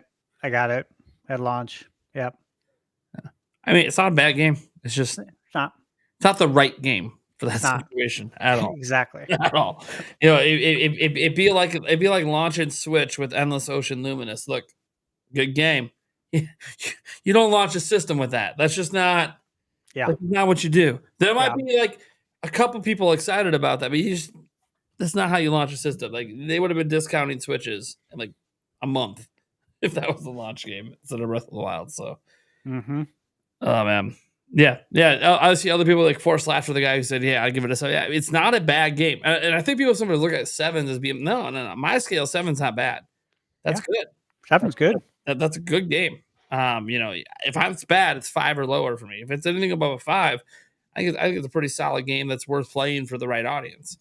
It's a good game. It's just not, it's not in my upper echelon, but wasn't bad. I think that's all we got for super chats. I was going to do one more, but I'm good. I don't need to super chat anymore. All right. Well, I think that's going to do it for episode 10 of the Nintenbyte Podcast. We'll be back again, obviously, same time next week. We have, let's see here. I'm looking at the schedule. Next week is the 10th. We got Favlam coming back on and Nintendo Talk, as long as I keep reminding him so he doesn't forget.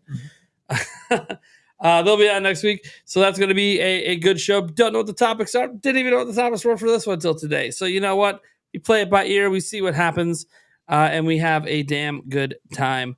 Be sure to go check out Andres Restart, who was on earlier. Hopefully he has a very good 4th of July, and so do all the rest of you that end up celebrating it. Let's go around the room quick. And Eric, where can they find you, and what do you have going on? A lot, and they can find me here. Did the Brewers On the win? podcast. I figured Yeah. you'd know. Yes, they did. 3-0. Yes, the Brewers won. I know there was an ejection. Yeah, Saw that. which was warranted. That- Probably was. I Yeah. didn't see it. I Yeah. just had a notification saying you got ejected. Yeah. Nick with no K. What do you got going on? Where can they find you? What do you want to advertise? I just linked to your Nick with no K channel. But That's honestly the best place to go because that channel has all of like the shoot off links to the podcast and the Twitter and the whole yeah, thing. it's the right one today. Woo! I'm Nick with no K on YouTube, Nerdiest Nick on Twitter. I do a lot of anime stuff, which isn't like necessarily Nintendo related, but I have been doing Pokemon streams, which has been really fun. In terms of what to plug, I just put out a video today about what makes a good anime character, and then I'm streaming something on Friday. I don't know what yet, but I'm streaming something. So Yeah, go watch his new video. What makes a good anime character? Check it's it pretty out. solid. I'm gonna go link that one. We need to get that views at 160. That ain't good. It's good for me. I want 1,000 on this, guys. 1,000 on this. Let's get the spread around a bit. For me, a video is good as long as the views are 10% of whatever my sub count is. Well, That's my bar. If that's your bar, my video today failed. miserably. How's it doing since you name changed it? Miserably. So I did name change it. Hold on, did it bounce back? I did name change it. I want to just know if there's a comment on the name change. No, there's not. There's not a new No. comment. There's no new views either. I think the video's dead. And it did not do 10% of my subscribers. It is a fail of a video. Have you been using the like thumbnail, the multi thumbnail thing, the test and compare or whatever? I have, yeah. I found that's very helpful. I didn't on that one, but yeah, it just bombed. I don't even think that video's hitting 2,000 views. It hasn't gotten even another 100 views since the podcast started, so it is dead. And that's okay. It happens. Sometimes you release duds. Also, my channel is kind of in YouTube hell because I was on vacation, and so now YouTube doesn't want to suggest my content. So, happens. So true. Thunderstash, what do you got going on? Because speaking of getting views, I just saw that you posted your NBA Jam Grand Finals yesterday. Yeah, I did. I posted it. I got the footage. That was on my top video thing, dude. Let's promote this shit. What is going on? Go watch. There's only like 25 views or some shit. Go watch that Grand Finals. Yeah, it was awesome. Did you win? I did. Fuck yeah. I did. And you know who announced me at the end? Who? Tim Kitzrow, the NBA Jam announcer. Oh, that'd be hell yeah. sick. Yeah, he was there. And I got to meet him, that's talk awesome. with him. And he's really cool. Yeah, so you guys know where you can find me.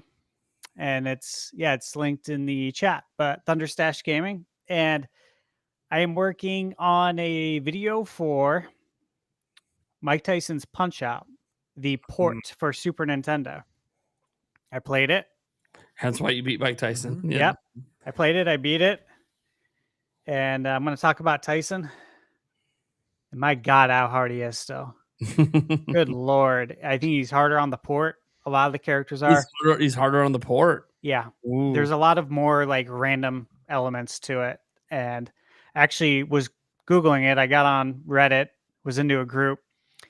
And the group was talking about the game, and the furthest they got was to Bald Bull the second time in the world circuit.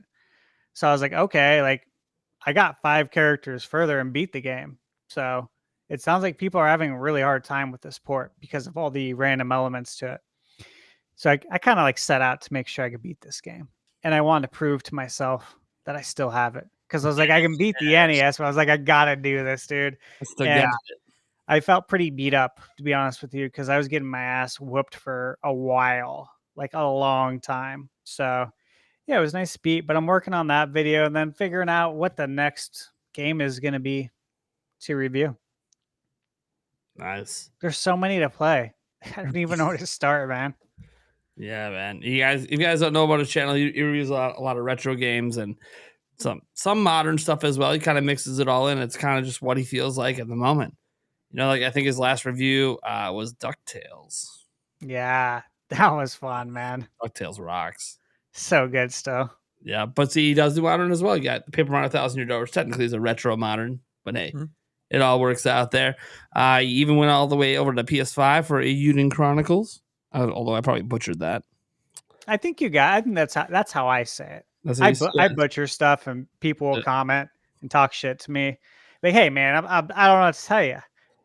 I don't have an enunciation key here. I'll say this. When you did the Ninja Turtles one, the Wrath of the Mutants, I was so disappointed. I ended up not buying the game because of your video. Well, I'm glad that you I swear to you, when I got done playing it, I knew obviously how I was going to review it. And as someone who wants to review games, right, for a living, it's like you got to let people know the truth. Mm-hmm. It's not about being nice to a developer. I'm not a paid person. You know, I can say what I want. Yeah. And dude, that game was trash. And I'm like, I don't want anybody. That really disappointed me. Especially in this economy. This is not a good economy. I don't want anyone in this economy to spend money on this game unless you absolutely have to have it. Wait till it's like $10 and you buy it from Woot.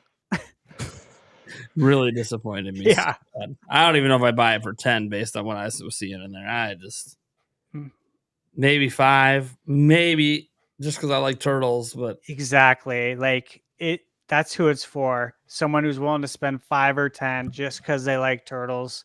Otherwise, people are going to be really disappointed. oh man. All right. Well, that's going to do it, guys. Thank you so much for tuning into the Nintenbyte Podcast. We'll be back next week for episode 11. We'll catch you guys in that next one. Peace. Good night.